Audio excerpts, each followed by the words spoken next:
రోమాపత్రిక 8వ అధ్యాయము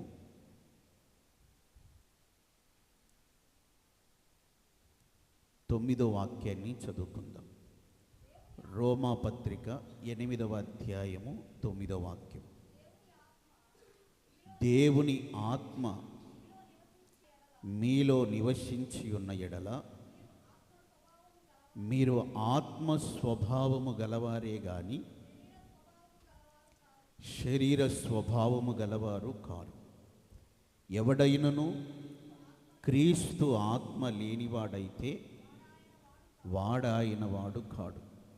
మనం చదువుకున్న ఈ యొక్క వాక్య భాగంలో దేవుని ఆత్మ మీలో నివసించి ఉన్న ఎడల మీరు ఆత్మ స్వభావము గలవారే గాని శరీర స్వభావము గలవారు కారు. ఎవడైనను క్రీస్తు ఆత్మ లేనివాడైతే వాడు ఆయన వాడు కాడు. క్రీస్తు యేసు ఆత్మ మనలో ఉంటే మనము ఆయన వారమని వాక్యము మనకు సెలవిస్తుంది. దేవుని ఆత్మ, క్రీస్తు ఆత్మ, పరిశుద్ధాత్మ, తండ్రి అయిన దేవుని యొక్క ఆత్మ, కుమారుడైన యేసు క్రీస్తు యొక్క ఆత్మ, పరిశుద్ధాత్మ. ప్రియమైన దేవుని బిడ్డలారా, మన దేవుడు త్రిత్వమై ఉన్నాడు. ఆయన తండ్రి, కుమార, పరిశుద్ధాత్మై ఉన్నారు. తండ్రిని చూచినవాడు కుమారుని చూచి ఉన్నాడు. కుమారుని చూచినవాడు పరిశుద్ధాత్మను చూచి ఉన్నాడు. యేసు ప్రభు కూడా కొన్ని సందర్భాల్లో నన్ను చూసిన వారు తండ్రిని చూశారు అని చెప్పారు. గనుక తండ్రి, కుమార, పరిశుద్ధాత్మ వారు త్రిత్వమై ఉన్నప్పటికీ ఒకటే త్రియేక దేవుడై ఉంటున్నారు. గనుక ఇక్కడ మనం చదువుకున్న వాక్య భాగములో దేవుని ఆత్మ మనలో ఉంటే మనం ఆత్మ స్వభావం కలిగిన వారుగా మార్చబడతాం. శరీర స్వభావం అనేది మనలో ఉండదు. ఎందుకంటే ఆత్మ శారీరక క్రియలన్నిటినీ చంపివేస్తుంది. అందుకే దేవుని యొక్క ఆత్మ మనలో ఉండాలి. నరుని ఆత్మ యెహోవా పెట్టిన దీపం. నరునిలో ఒక ఆత్మ ఉన్నది, అది దేవుడు పెట్టిన దీపం. ఆ దీపం వెలుగుతూ ప్రకాశిస్తూ ఉండాలి అంటే పరిశుద్ధాత్మ నింపుదల కావాలి. పరిశుద్ధాత్మ నింపుదల లేకపోతే నరునిలో దేవుడు పెట్టిన ఆ ఆత్మ దీపం అనేది ఆరిపోతూ వస్తుంది. ఆత్మ దీపం ఎప్పుడైతే ఆరిపోతూ వస్తుందో వారు శరీరంలో జీవిస్తారు, కానీ ఆత్మలో ఒక ఎదుగుదల అనేది ఉండదు. ఆదాముతో దేవుడు చెప్పారు, ఆ చెట్టు యొక్క ఆ పండు మీరు తినకూడదు, అది మంచి చెడులు తెలియజేసే పండు అని చెప్పారు ఆయన. అది తినుదినమున మీరు చనిపోతారని చెప్పారు. వారు తిన్నారు. ఆ తర్వాత వాళ్ళు దిగంబరులుగా మారిపోయారు. దేవుడు ఒక జంతువును చంపి వారికి చర్మపు చొక్కాయలను కుట్టించి తొడిగించి వారిని తోటలో నుంచి బయటికి పంపారు. ఆ తర్వాత కూడా ఆదాము 930 సంవత్సరాలు బ్రతికాడు. ఆయన 930 సంవత్సరాలు బ్రతికాడు. కానీ అది తినుదినమే ఆయన చనిపోతాడని దేవుడు చెప్పారు. ఆయన ఆత్మలో చనిపోయారు, కానీ శరీరంలో బ్రతికారు. అందుకే చిన్నాసియాలో ఉన్నటువంటి 7 సంఘములకు వర్తమానం పంపించేటప్పుడు కూడా, ఒక సంఘానికి వర్తమానం పంపించేటప్పుడు ప్రభు చెప్తారు యోహానుతో, నీవు బ్రతుకుచున్నావన్న పేరు మాత్రమే నీకున్నది, కానీ నీవు మృతుడవి. అంటే చాలామంది బ్రతుకుతున్నాము అన్నటువంటి పేరుంది, అయినా వారు చనిపోయిన స్థితిలో ఉంటున్నారు. ఎందుకలా చనిపోయినటువంటి స్థితిలో వాళ్ళు ఉంటున్నారు అంటే వారి ఆత్మ దీపమును వారు ఆర్పివేసుకున్నారు. వాళ్ళ ఆత్మ దీపాన్ని ఆర్పివేసుకున్నారు. ఆత్మ దీపం ఆరిపోవడానికి కారణం ఏంటంటే పరిశుద్ధాత్మ నింపుదల లేకపోవటం. పరిశుద్ధాత్మ నింపుదల అనేది కలిగి ఉన్నప్పుడు మన ఆత్మ దీపం వెలుగుతూ ప్రకాశిస్తూ ఉంటుంది. లోకములో ఎన్నో ఆత్మలు ఉన్నాయి. ఆయా ఆత్మలు దేవుని సంబంధమైనవి అవునో కాదో మీరు పరీక్షించండి అని యోహాను మొదటి పత్రికలో రాశాడు. ఎన్నో ఆత్మలు లోకంలో ఉన్నాయి. కొన్ని భ్రమపరిచే ఆత్మలు ఉన్నాయి, కొన్ని మభ్యపెట్టే ఆత్మలు ఉన్నాయి, కొన్ని అపవిత్రమైన ఆత్మలు ఉన్నాయి, క్రీస్తుకు విరోధమైనటువంటి ఆత్మలు ఉన్నాయి. ఇలా ఎన్నో ఆత్మలు ఉన్నాయి. ఆయా ఆత్మ దేవుని సంబంధమైనది అవునో కాదో మీరు పరీక్షించి తెలుసుకోండి అని చెప్పారు. గనుక ఎన్నో ఆత్మలు లోకంలో ఉన్నప్పుడు మన దేవుని సంబంధమైన ఆత్మ ఏదో అని మనం పరీక్షించి తెలుసుకోవాలి. మనం చదువుకున్న వాక్య భాగంలో క్రీస్తు ఆత్మ లేనివాడైతే వాడు ఆయన వాడు కాదు అని చదువుకున్నాం. క్రీస్తు ఆత్మను మనం కలిగి ఉండాలి. నేను ఇప్పుడు మీకు చెప్పాలనుకున్న విషయం కూడా ఇదే. క్రీస్తు ఆత్మను మనం కలిగి ఉండాలి. ఆ క్రీస్తు యొక్క ఆత్మను మనం కలిగి ఉన్నప్పుడు మన దేవుని బిడలుగా మనం మార్చబడతాం. క్రీస్తు వచ్చినప్పుడు, నేను మొన్న వచ్చినప్పుడు చెప్పాను, క్రీస్తు వచ్చినప్పుడు మొదట ఆయన వారు బ్రతికించబడతారు. గనుక మనం క్రీస్తు ఆత్మ కలిగి ఉన్నప్పుడు ఆయన వచ్చినప్పుడు మనము బ్రతికించబడతాం. క్రీస్తు ఆత్మ మనలో లేకపోతే ఆయన వచ్చినప్పుడు మనం బ్రతికించబడలేము. అందుకే మనం క్రీస్తు ఆత్మను మనం కలిగి ఉండాలి. ఈ క్రీస్తు ఆత్మను గురించి మీకు కొన్ని విషయాలు నేను చెప్తాను. మొదటిగా క్రీస్తు యొక్క ఆత్మ, కొరింథీయులకు రాసిన మొదటి పత్రిక 15వ అధ్యాయము, కొరింథీయులకు రాసిన మొదటి పత్రిక 15వ అధ్యాయం 45వ వాక్యాన్ని మనం చదువుకుందాం.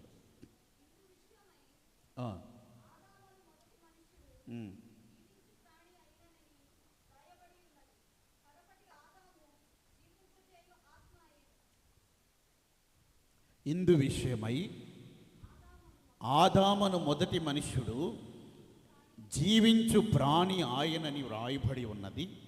కడపటి ఆదాము జీవింపజేయు ఆత్మ ఆయను. కడపటి ఆదామే మన ప్రభువైన యేసుక్రీస్తు. ఆయన జీవింపజేసే ఆత్మ, క్రీస్తు ఆత్మ మనం కలిగి ఉండాలి. ఆ క్రీస్తు ఆత్మ మొదటిగా జీవింపజేసే ఆత్మ. క్రీస్తు ఆత్మ మనల్ని ఏం చేస్తుందంటే జీవింపజేస్తుందని మన వాక్యములో చూస్తున్నాం. మనల్ని జీవింపజేయాలని దేవుని వాక్యంలో రాయబడినటువంటి విషయాలు మనం గమనించినప్పుడు, కొలస్సీ పత్రిక 2వ అధ్యాయము 15వ వాక్యమును గమనిస్తే, కొలస్సీ పత్రిక 2వ అధ్యాయము 15వ వాక్యం,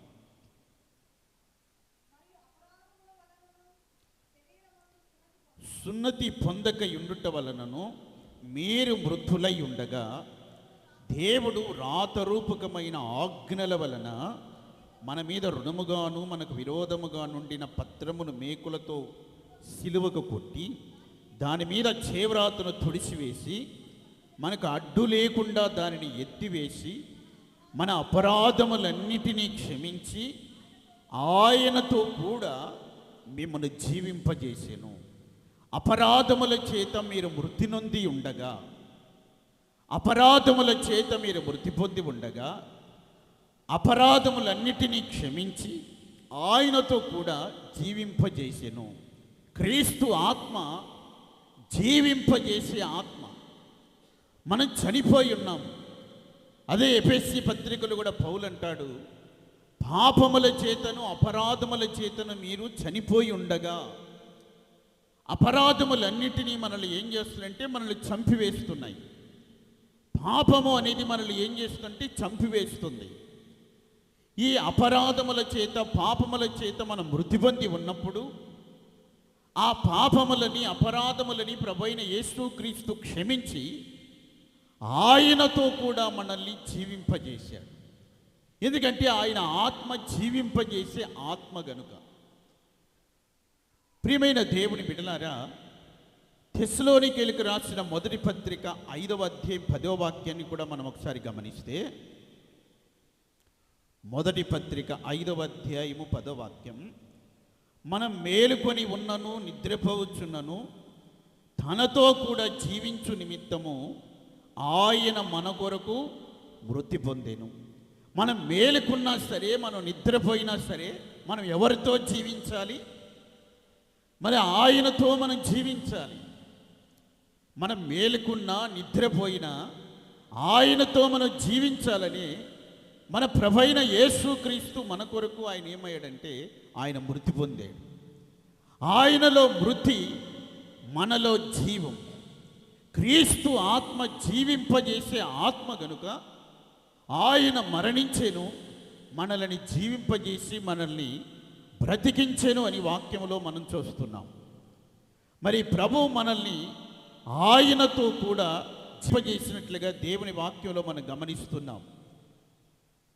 రోమాపత్రిక 6వ అధ్యాయము 9వ వాక్యాన్ని మనం గమనించినప్పుడు, రోమాపత్రిక 6వ అధ్యాయము 9వ వాక్యం.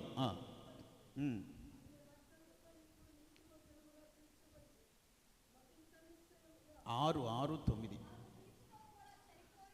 మనం క్రీస్తుతో కూడా చనిపోయిన ఎడల మృతులలో నుండి లేచిన క్రీస్తు ఇకను చనిపోడనియు మరణమునకు ఇకను ఆయన మీద ప్రభుత్వము లేదనియు ఎరిగి ఆయనతో కూడా జీవించుదుమని నమ్ముచున్నాం.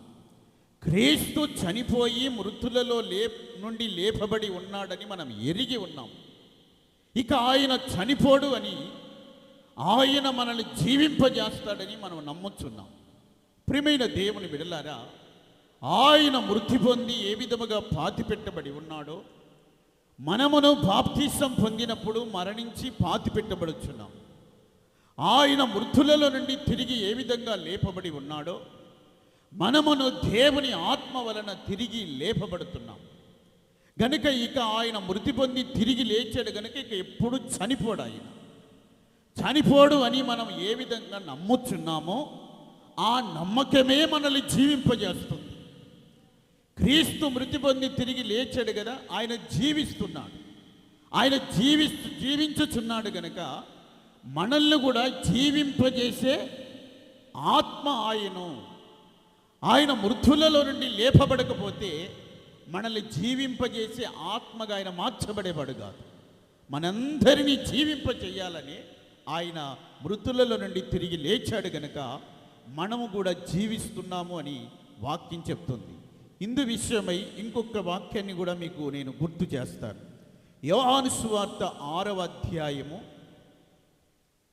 యోహాను సువార్త 6వ అధ్యాయము 51వ వాక్యం.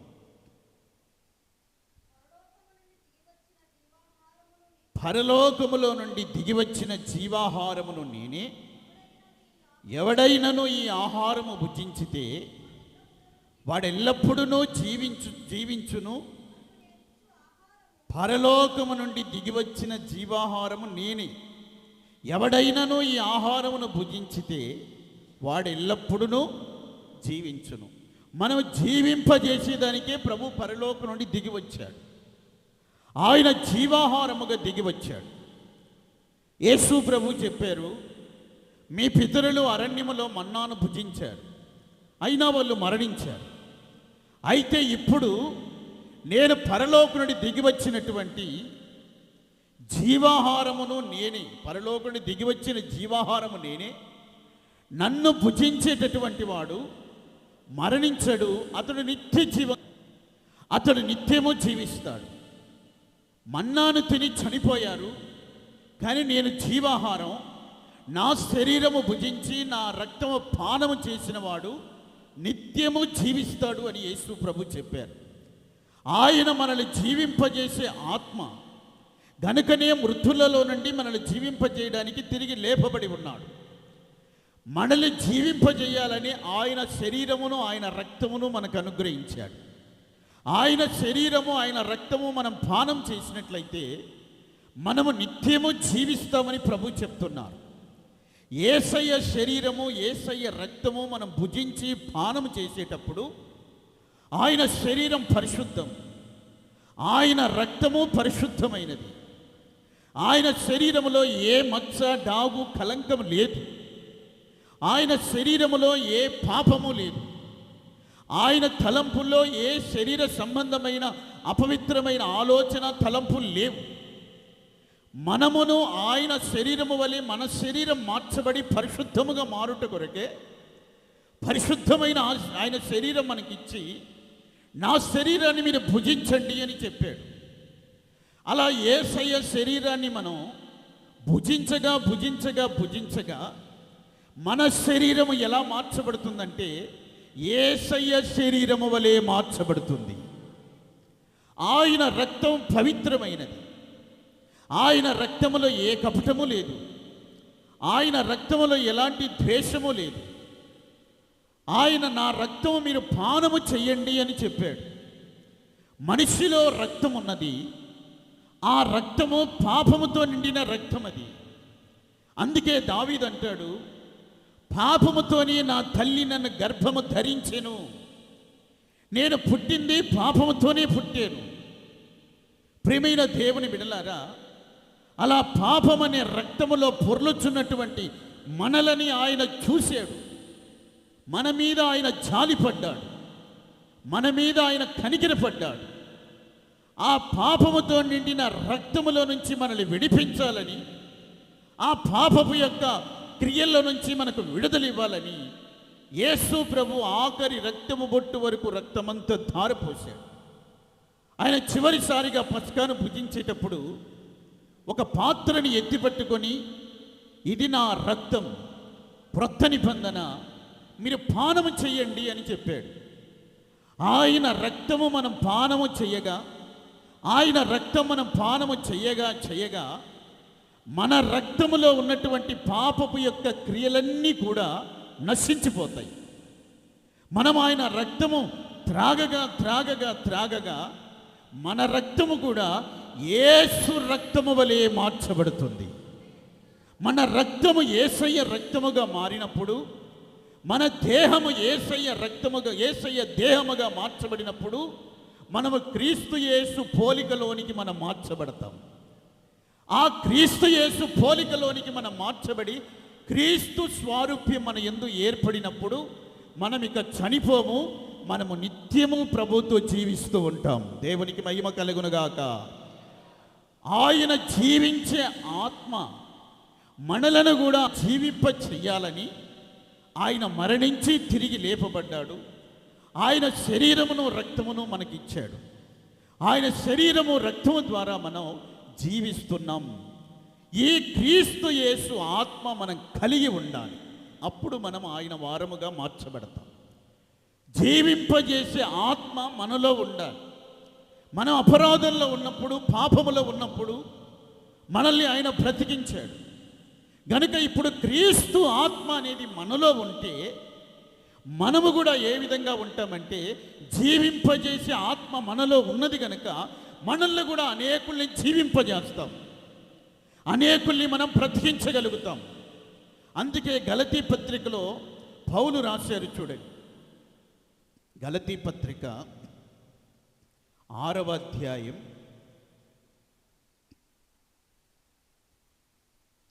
6వ అధ్యాయము 1వ వాక్యం. సహోదరులారా,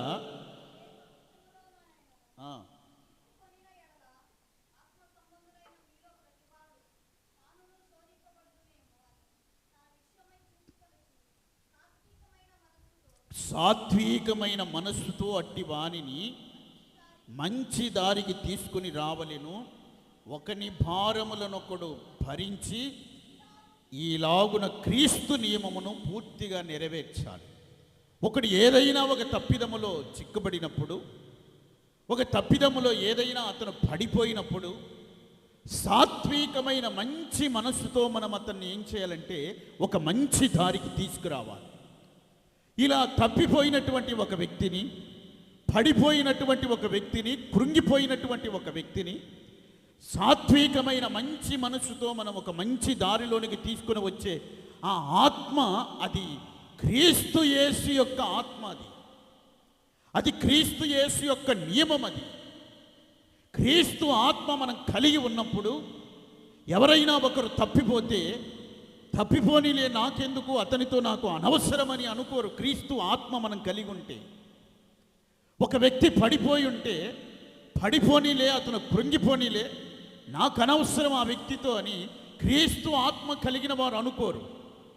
ఎలాగైనా సరే ఈ వ్యక్తిని తిరిగి మరలా నేను ఒక మంచి దారికి తీసుకురావాలి, అతను ఎలాగైనా జీవింపచేయాలి, అతను నశించిపోకూడదు, అతను మరణించి మరణములో అతను నరకానికి వెళ్ళకూడదు, అతను తిరిగి ఒక మంచి దారికి తీసుకొని రావాలి అనేటటువంటి ఆ నియమమే, ఆ ఆత్మే క్రీస్తు యేసు యొక్క ఆత్మ. ఈ ఆత్మ మనము కలిగి ఉన్నప్పుడే మనం ఆయన వారముగా మార్చబడతామని ప్రభు వాక్యం చెప్తుంది. మొదటిగా క్రీస్తు ఆత్మ జీవింపజేసే ఆత్మ. దేవునికి మహిమ కలుగునుగాక. రెండో విషయాన్ని చెప్తాను, గమనించండి. నేను అన్ని వాక్య ఆధారంతోనే మీకు చూపించాలనుకున్నాను. అలాగే దేవుని యొక్క వాక్య ఆధారంతోనే మనం నేర్చుకోవాలి. దేవునికి మహిమ కలుగునుగాక.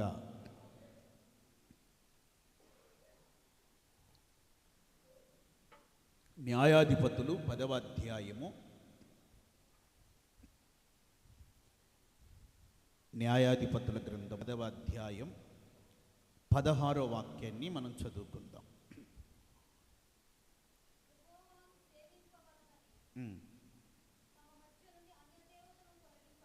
అన్య దేవతలను తొలగింపగా ఆయన ఆత్మ ఇశ్రాయేలీలకు కలిగిన దురవస్థను చూచి సహింపలేకపోయెను. ఇక్కడ పాత నిబంధనలో ఆయన ఆత్మ అన్న దగ్గర అది క్రీస్తు ఆత్మని గుర్తించాలి, అది కుమారుని యొక్క ఆత్మని గుర్తించాలి. దేవుని ఆత్మ అని ఉంటుంది. అక్కడ దేవుని ఆత్మ అన్నప్పుడు ఆయా సందర్భాలను బట్టి తండ్రి అయిన దేవుని ఆత్మ క్రియ జరిగించినట్లుగాను పరిశుద్ధాత్మ క్రియ జరిగినట్లుగా కొన్ని వాక్యాల్లో మనం గమనిస్తాం. ఆయన ఆత్మ అన్నప్పుడు పాత నిబంధనలో అక్కడ క్రీస్తు ఆత్మని మనం గమనించాలి. ఇక్కడ క్రీస్తు ఆత్మ, ఆయన ఆత్మను మనం చూస్తున్నాం. ఆయన ఆత్మ ఇక్కడ ఏం చేస్తున్నాడంటే ఇశ్రాయేలులకు కలిగినటువంటి దురవస్థను చూచి ఆయన సహించలేకపోయాడు. క్రీస్తు ఆత్మ రెండవ విషయాన్ని మనం గమనిస్తున్నాం. ఎవరైనా ఒక దురవస్థలోనికి వెళ్ళిపోయినప్పుడు, ఎవరైనా ఒక హీన దశలోనికి వెళ్ళిపోయినప్పుడు, ఒక దీన స్థితిలోనికి వెళ్ళిపోయినప్పుడు క్రీస్తు ఆత్మ కలిగిన వారైతే వాళ్ళు సహించలేరు. చాలామంది ఏ విధంగా ఆలోచిస్తారంటే, బాగుగా ఉన్నట్టుగా ఉండి ఏదో కొన్ని సమస్యల వలన వాళ్ళు కొంచెం దీనస్థితిలోకి వెళ్ళిపోయారు అనుకోండి, దేవుడు నమ్మకస్తుడు, సరైంది జరిగింది అనుకుంటారు, దేవుడే న్యాయం తీర్చాడు అనుకుంటారు. వాళ్ళు ఏదైనా ఒక దురవస్థలోనికి వెళ్ళి కొన్ని కష్టాలు, కొన్ని శ్రమలు పడుతున్నారు అనుకోండి, సరిగ్గా జరిగింది, జరగాల్సిందే జరిగింది, దేవుడు న్యాయం తీర్చాడు అని అనుకుంటారు. కానీ దేవుని యొక్క యేసయ్య యొక్క ఆత్మ అలాంటి ఆత్మ కాదు. ఒక వ్యక్తి దురవస్థలోనికి వెళ్ళినప్పుడు, హీనస్థితిలోనికి దీనస్థితిలోనికి వెళ్ళినప్పుడు ఆయన ఆత్మ సహించలేకపోయింది. ఎలాగైనా సరే ఇశ్రాయేలీయులను ఆ స్థితిలో నుంచి దేవుడు విడిపించాలనుకున్నాడు. ఆ స్థితిలో నుంచి ఆయన పైకి తీయాలనుకున్నాడు, వాళ్ళ పైకి లేపాలనుకున్నాడు. ప్రియమైన దేవుని బిడ్డలారా, ఇక్కడ ఇశ్రాయేలీయులు ఒక దురవస్థలోనికి వెళ్ళిపోయినట్లుగా వాక్యములో మనం చూస్తున్నాం. ఎందుకు వాళ్ళు దురవస్థలోనికి వెళ్ళారు? దేవుని బిడ్డలు కొన్నిసార్లు ఎందుకు దురవస్థలోనికి వెళ్తున్నారు? ఎందుకు హీన దశలోనికి వెళ్తున్నారు? ఎందుకు ఆ దీన స్థితిలోనికి వెళ్ళిపోతున్నారు? మన వాక్యములో మనం గమనించినప్పుడు అదే అధ్యాయం 6వ వాక్యాన్ని చూస్తే, ఇశ్రాయేలీయులు యెహోవా సన్నిధిని మరలా దుష్ప్రవర్తన కలిగిన వారైరి. వారు యెహోవాను విసర్జించి ఆయన సేవ మానివేశారు. ఇక్కడ చూడండి, ఇశ్రాయేలీయులు దుష్ప్రవర్తన కలిగిన వారయ్యారు. దుష్ప్రవర్తన అంటే చెడ్డ ప్రవర్తన కలిగిన వారుగా మార్చబడ్డారు. వాళ్ళ ప్రవర్తనలో మార్పు వచ్చింది. ఒకప్పుడు వాళ్ళు మంచి ప్రవర్తన కలిగి ఉన్నారు, మంచి ప్రవర్తనలోనే ఉన్నారు. ఆ మంచి ప్రవర్తనలో నుండి వాళ్ళు ఏమయ్యారంటే చెడు ప్రవర్తనలోకి వెళ్ళిపోయారు. ఎప్పుడైతే చెడు ప్రవర్తనలోనికి వాళ్ళు వెళ్ళిపోయారో యెహోవాను విసర్జించారు. దేవుని విసర్జించడానికి, దేవుని విడిచిపెట్టడానికి కారణం ఏంటంటే మన యొక్క ప్రవర్తనే. మన ప్రవర్తనే అలా మార్చేస్తుంది, దేవుని విడిచిపెట్టి వెళ్ళిపోయేటట్టుగా చేస్తుంది. నేడు చాలామంది దేవుని విడిచారు, దేవుని మరిచారు, దేవుని విసర్జించారు, సహవాసాన్ని విడిచిపెట్టారు, మందిరాన్ని విడిచిపెట్టారు, ఆరాధనలు మానివేశారు. దీనికి కారణం ఏంటంటే వాళ్ళ ప్రవర్తనను బట్టి వాళ్ళు ఆ విధంగా మారిపోతున్నారు. ఆ తర్వాత అక్కడ ఆయన సేవ మానేశారు, దేవునికి సేవ చేయటం మానివేశారు, దేవుని ఆరాధించటం మానేశారు, దేవునికి పరిచర్య చేయటం మానివేశారు. ఒకప్పుడు మంచి పరిచర్యలు చేసిన వారే, ఒకప్పుడు మంచిగా ప్రభుని ఆరాధించిన వారే, ఒకప్పుడు మందిరంలో పరిచర్యలు, ఆరాధన ప్రతి దాంట్లో పాలు పొందిన వారే క్రమక్రమేణా ఏమైందంటే ఆ పరిచర్యలు విడిచిపెట్టారు, దేవుని సేవించడం విడిచిపెట్టారు, యెహోవాను విడిచిపెట్టి వాళ్ళు కొన్ని దేవతలని అనుసరించినట్లుగా అక్కడ వాక్యంలో రాయబడింది. సిరియనుల దేవతలు, సీదోనీయుల దేవతలను, మోయాబీయుల దేవతలను, అమోనీయుల దేవతలను, ఫిలిస్తీయుల దేవతలను వాళ్ళు ఏం చేశారంటే వాళ్ళు పూజిస్తూ వచ్చారు. యెహోవాను విడిచిపెట్టి వేరొకరిని అనుసరిస్తే శ్రమలు విస్తరిస్తాయని కీర్తనలో రాయబడింది. అందుకే వాళ్ళు అలా దేవుని విడిచిపెట్టారు కనుకనే వాళ్ళకి శ్రమలు విస్తరిస్తూ వచ్చినాయి, బాధలు విస్తరిస్తూ వచ్చినాయి, సమస్యలు వెంటాడుతూ వచ్చినాయి, శత్రువులు తరుముతూ వచ్చారు. కంటి మీద కునుకు లేకుండా శత్రు భయంతో పారిపోతూ వచ్చారు. దేవుని విడిచిపెడితే, సహవాసాన్ని విడిచిపెడితే, పరిచర్యలు విడిచిపెడితే, అన్య దేవతల్ని పూజిస్తూ వచ్చినందువల్ల ఇలాంటి ఒక దురవస్థని రుచి చూడాల్సి వచ్చింది. ఈ దురవస్థని వాళ్ళు ఎదుర్కోవాల్సి వచ్చింది. ప్రియమైన దేవుని బిడ్డలారా, 9వ వాక్యాన్ని మనం గమనించినప్పుడు 8వ వాక్యం 8వ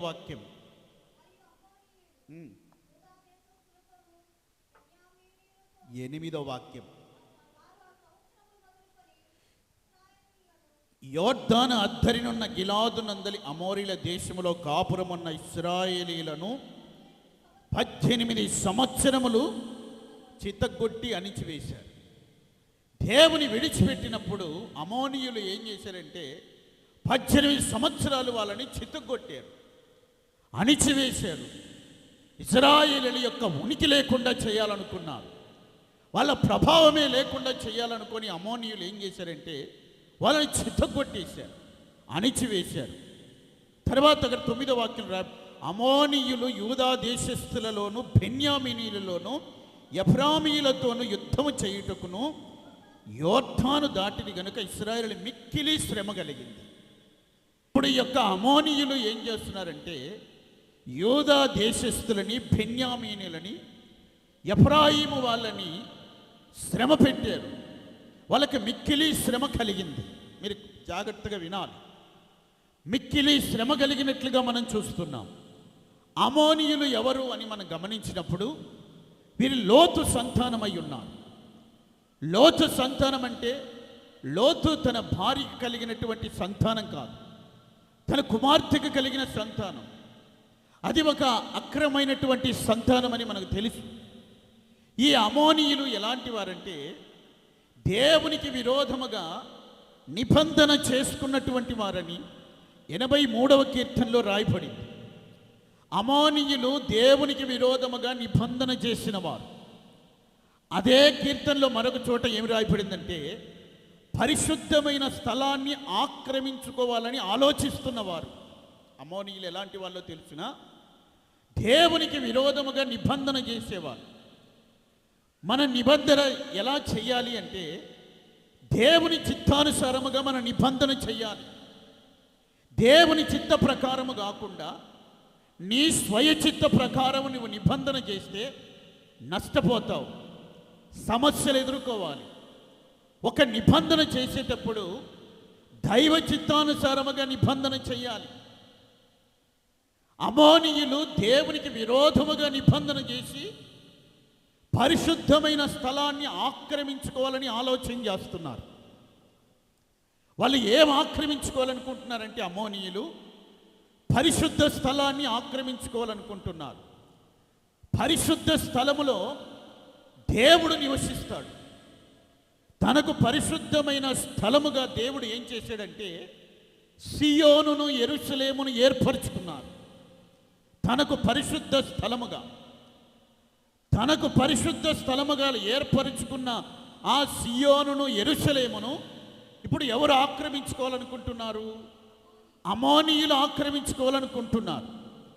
దేవుడు ఆ పరిశుద్ధమైన స్థలాన్ని ఆయన ఎవరికి ఇవ్వాలనుకున్నాడు? తన బిడ్డలకు ఇవ్వాలనుకున్నాడు. తన బిడ్డలు ఆక్రమించుకొని తన బిడ్డలు నివసించాల్సినటువంటి ఆ స్థలాన్ని అమోనీయులు ఆక్రమించుకోవాలనుకుంటున్నారు. గనుక వీళ్ళు దేవుని పరిశుద్ధమైన స్థలానికి విరోధమైన వారు, దేవుని పరిశుద్ధమైన స్థలానికి వ్యతిరేకమైన వారు.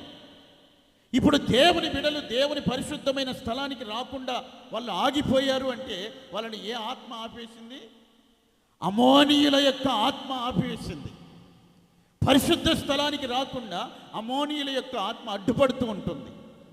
ఇంకా మీరు గమనించవలసిన విషయం ఏంటంటే అమోనీయులు యూదా వారిని, బెన్యామీనీయులని, ఎఫ్రాయిము వారిని తరుముతూ వారితో యుద్ధం చేయాలని యోర్దాను దగ్గరికి వచ్చినట్లుగా మన వాక్యం ఇందాక. యూదావారు అంటే స్తుతించేవారు, బెన్యామీనీయులు అంటే కుడి చేతి పుత్రుడు. బెన్యామీనీయుడు కుడి చేతి పుత్రుడు అంటే దేవుని యొక్క కుడి చేతి పుత్రులంగా మనం దేవునికి మార్చబడి ఉన్నాం. ఆ తర్వాత వాళ్ళు ఎఫ్రామీయులతో యుద్ధం చేయడానికి వచ్చారు. ఎఫ్రాయిము అంటే ఫలించేవారు. ప్రియమైన దేవుని బిడ్డలారా, దేవుని స్తుతించేవారు, దేవుని కుడివైపున ఉన్నటువంటి వారు, అభివృద్ధి చెంది విస్తరించేటటువంటి వారితో అమోనీయులు ఏం చేయాలనుకుని యుద్ధం చేయాలనుకున్నారు. అలా యుద్ధం చేసి వారిని మిక్కిలి శ్రమ పెట్టారు.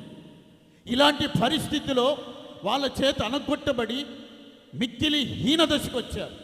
ఇట్టి స్థితిలో మరలా ఇశ్రాయేలీయులు ఏం చేశారంటే వాళ్ళు దేవునికి మొరపెట్టారు.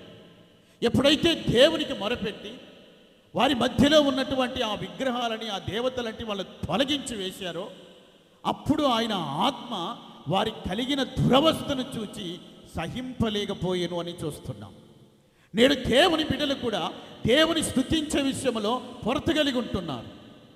దేవుని స్తుతించే విషయంలో, దేవుని ఆరాధించే విషయంలో పొరతగలిగి ఉంటున్నారు. ఆయన కుడివైపున నిలిచి చేయవలసిన కుడివైపున ఉండి కుడిపుత్రులుగా ఉండి చేయవలసిన కార్యాలు చేయకుండా మానివేస్తున్నారు. కుడి చేతి పుత్రుడిగా ఉండి చేయాల్సిన కార్యాలు చేయట్లేదు. అభివృద్ధి చెందవలసిన విషయంలో అభివృద్ధి చెందట్లేదు. అమోనీయుల యొక్క ఆత్మక్రియ జరుగుతుంది. అమోనీయుల యొక్క ఆత్మక్రియ చేస్తుంది. అందుకే అభివృద్ధి విస్తరణ అనేది లేదు. ఏది ప్రారంభించినా అది అభివృద్ధి చెందట్లేదు. ఏది మొదలుపెట్టినా అది విస్తరించట్లేదు. అందులో నష్టం కలుగుతుంది, విఫలమైపోతుంది. కారణం ఏంటంటే అక్కడ ఒక ఆత్మక్రియ జరుగుతుంది. ఆ ఆత్మక్రియ జరగకుండా ఉండాలంటే ఈ విగ్రహాలను తీసివేయాలి, ఈ విగ్రహాలని తొలగించి వేయాలి. అవి ఎప్పుడైతే నువ్వు తీసివేసి దేవునికి మొరపెడతావో అప్పుడు దేవుని యేసయ్య యొక్క ఆత్మ ఏం చేస్తుందంటే పరితపించి ఆ ఆత్మ సహించలేక ఇశ్రాయేలును ఏం చేశాడంటే అట్టి స్థితిలో నుండి, ఆ హీన స్థితిలో నుంచి, దురవస్థలో నుంచి ఆయన ఆత్మ విడిపించినట్లుగా మనం చూస్తున్నాం. ప్రియమైన దేవుని బిడ్డలారా, ఆయన ఆత్మ ఏం చేస్తుందంటే ఒక హీన దశలో, దీనస్థితిలో ఉన్నటువంటి బిడలని విడిపించి పైకి లేపే ఆత్మ. ఎవరైతే దీన దరిద్రతలో ఉన్నారో, దిక్కులేని స్థితిలో అనాథలై ఉన్నారో అట్టి వారిని ఆ స్థితిలో నుంచి పైకి తీసుకుని వచ్చే ఆ ఆత్మే క్రీస్తు ఆత్మ. ఈ ఆత్మ మనం కలిగి ఉండాలి. ఎవరు ఎట్టపోతే నాకెందుకు, ఎవరేమైపోతే నాకెందుకు అని చెప్పి మనం అనుకోకూడదు. ప్రియమైన దేవుని బిడ్డలారా, యేసు ప్రభు కూడా చెప్పారు, 2 అంగీలు కలిగిన వాడు ఏమీ లేని, వస్త్రము లేనటువంటి వానికి ఒక అంగీ ఇవ్వాలని చెప్పాడు. ప్రియమైన దేవుని బిడ్డలారా, ఆయన కూడా ఇలా హీనస్థితిలో ఉన్నటువంటి వారికి సహాయం చేయాలని చెప్పారు. ఆహార విషయంలో కానీ, వస్త్ర విషయంలో కానీ, నీడ విషయంలో కానీ మన దీనుల ఎడల, ఏమీ లేని స్థితిలో ఉన్నవారి ఎడల మన కనికరం చూపాలని చెప్తున్నాను. వస్త్రహీనుడై పడి ఉన్నప్పుడు యెరూషలేము నుండి యెరికోకు దిగి వెళ్ళే వ్యక్తి దొంగల చేతిలో చిక్కి వాళ్ళ వస్త్రాన్ని దోచుకుని కొట్టి గాయపడ్డాడు. మంచి సమరయుడు వెళ్ళి ఏం చేశాడంటే ఆయన మీద కనికరపడ్డాడు. ప్రియమైన దేవుని బిడ్డలారా, ఆయన సేవలు చేశాడు. పడిన ఆ స్థితిలో నుంచి అతన్ని ఏం చేశాడంటే పైకి లేవనెత్తాడు. తన వాహనం మీద ఎక్కించుకొని పూటకోళ్ళ వారి ఇంటికి తీసుకెళ్ళి చేర్చాడు. అది యేసుక్రీస్తు యొక్క ఆత్మ. పడిపోయిన స్థితిలో, దీన స్థితిలో ఉన్న ఒక వ్యక్తిని పైకి లేవనెత్తే ఆత్మ. ఈ ఆత్మ మనం కలిగి ఉండాలని వాక్యం చెప్తుంది.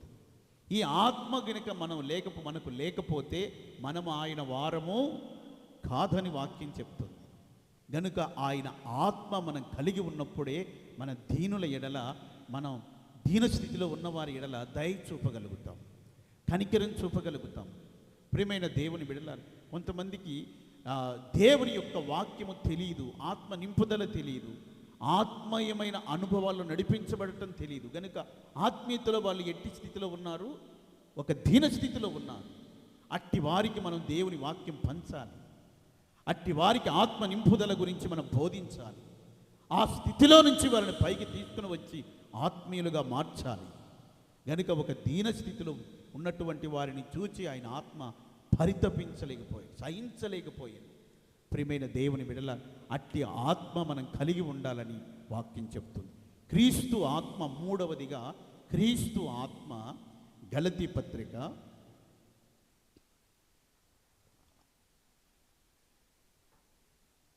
4వ అధ్యాయం. గలతీ పత్రిక 4వ అధ్యాయం 6వ వాక్యాన్ని చదువుకో.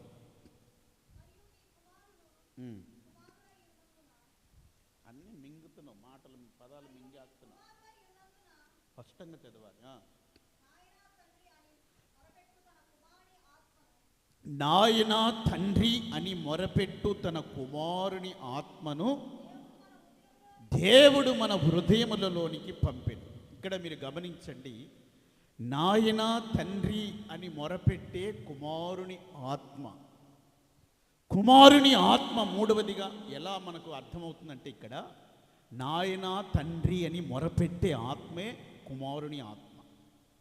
ఆ ఆత్మను దేవుడు మన హృదయములోకి పంపాడు. ఎంతమంది హృదయములోకి అయితే దేవుడు నాయన తండ్రి అని మొరపెట్టే కుమారుని ఆత్మను పంపాడో వారందరూ నాయన తండ్రి అని మొరపెడతారు.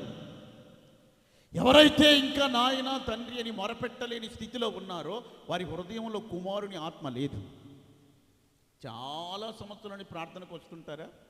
ఏదన్నా ఒక చిన్న సందర్భం వచ్చి ఒక చిన్న ప్రార్థన చేయమని చెప్పామనుకో, వాళ్ళ నోటికి ప్రార్థన రాదు. ఎన్నో సంవత్సరాల నుంచి ప్రార్థనకు వస్తుంటారు, కానీ చిన్న ప్రార్థన చేయండి అంటే ఆ ప్రార్థన రాదు. భోజనం చేసే దగ్గర చిన్న ప్రార్థన చేయండి, దానికి ప్రార్థన చేయటం కుదరదు. ప్రియమైన దేవుని బిడ్డలారా, ఆ నాయన తండ్రి అని మొరపెట్టే ఆ కుమారుని ఆత్మ లేదు ఆ హృదయంలో. ఆ హృదయంలో దేవునికి మొరపెట్టే ఆత్మ లేదు. కుమారుని ఆత్మ మొరపెట్టే ఆత్మ అది. చాలామంది ఉంటారు, మొరపెట్టలేని స్థితిలో ఉంటారు, ప్రార్థన చేయలేని స్థితిలో ఉంటారు. ఏం ప్రార్థన చేయాలో తెలియదు. కనీసం భోజనం చేసేటప్పుడు కూడా ఆ ప్రార్థన చేసుకొని ఆ భోజనం తినాలన్న విషయం కూడా చాలామంది తెలియదు. అలాగే భోజనం చేస్తారు. ప్రియమైన దేవుని బిడ్డలారా, దేవుని యొక్క కుమారుని ఆత్మ ఎలాంటి ఆత్మ అంటే నాయన తండ్రి అని మొరపెట్టే ఆత్మ. కుమారుడు ఎలా మొరపెట్టేవాడంటే నాయన తండ్రి అని మొరపెట్టేవాడు. యేసు ప్రభు మొరపెట్టిన ఒక 3 అనుభవాలు నేను మీతో చెప్తాను. మార్కు సువార్త 14వ అధ్యాయము,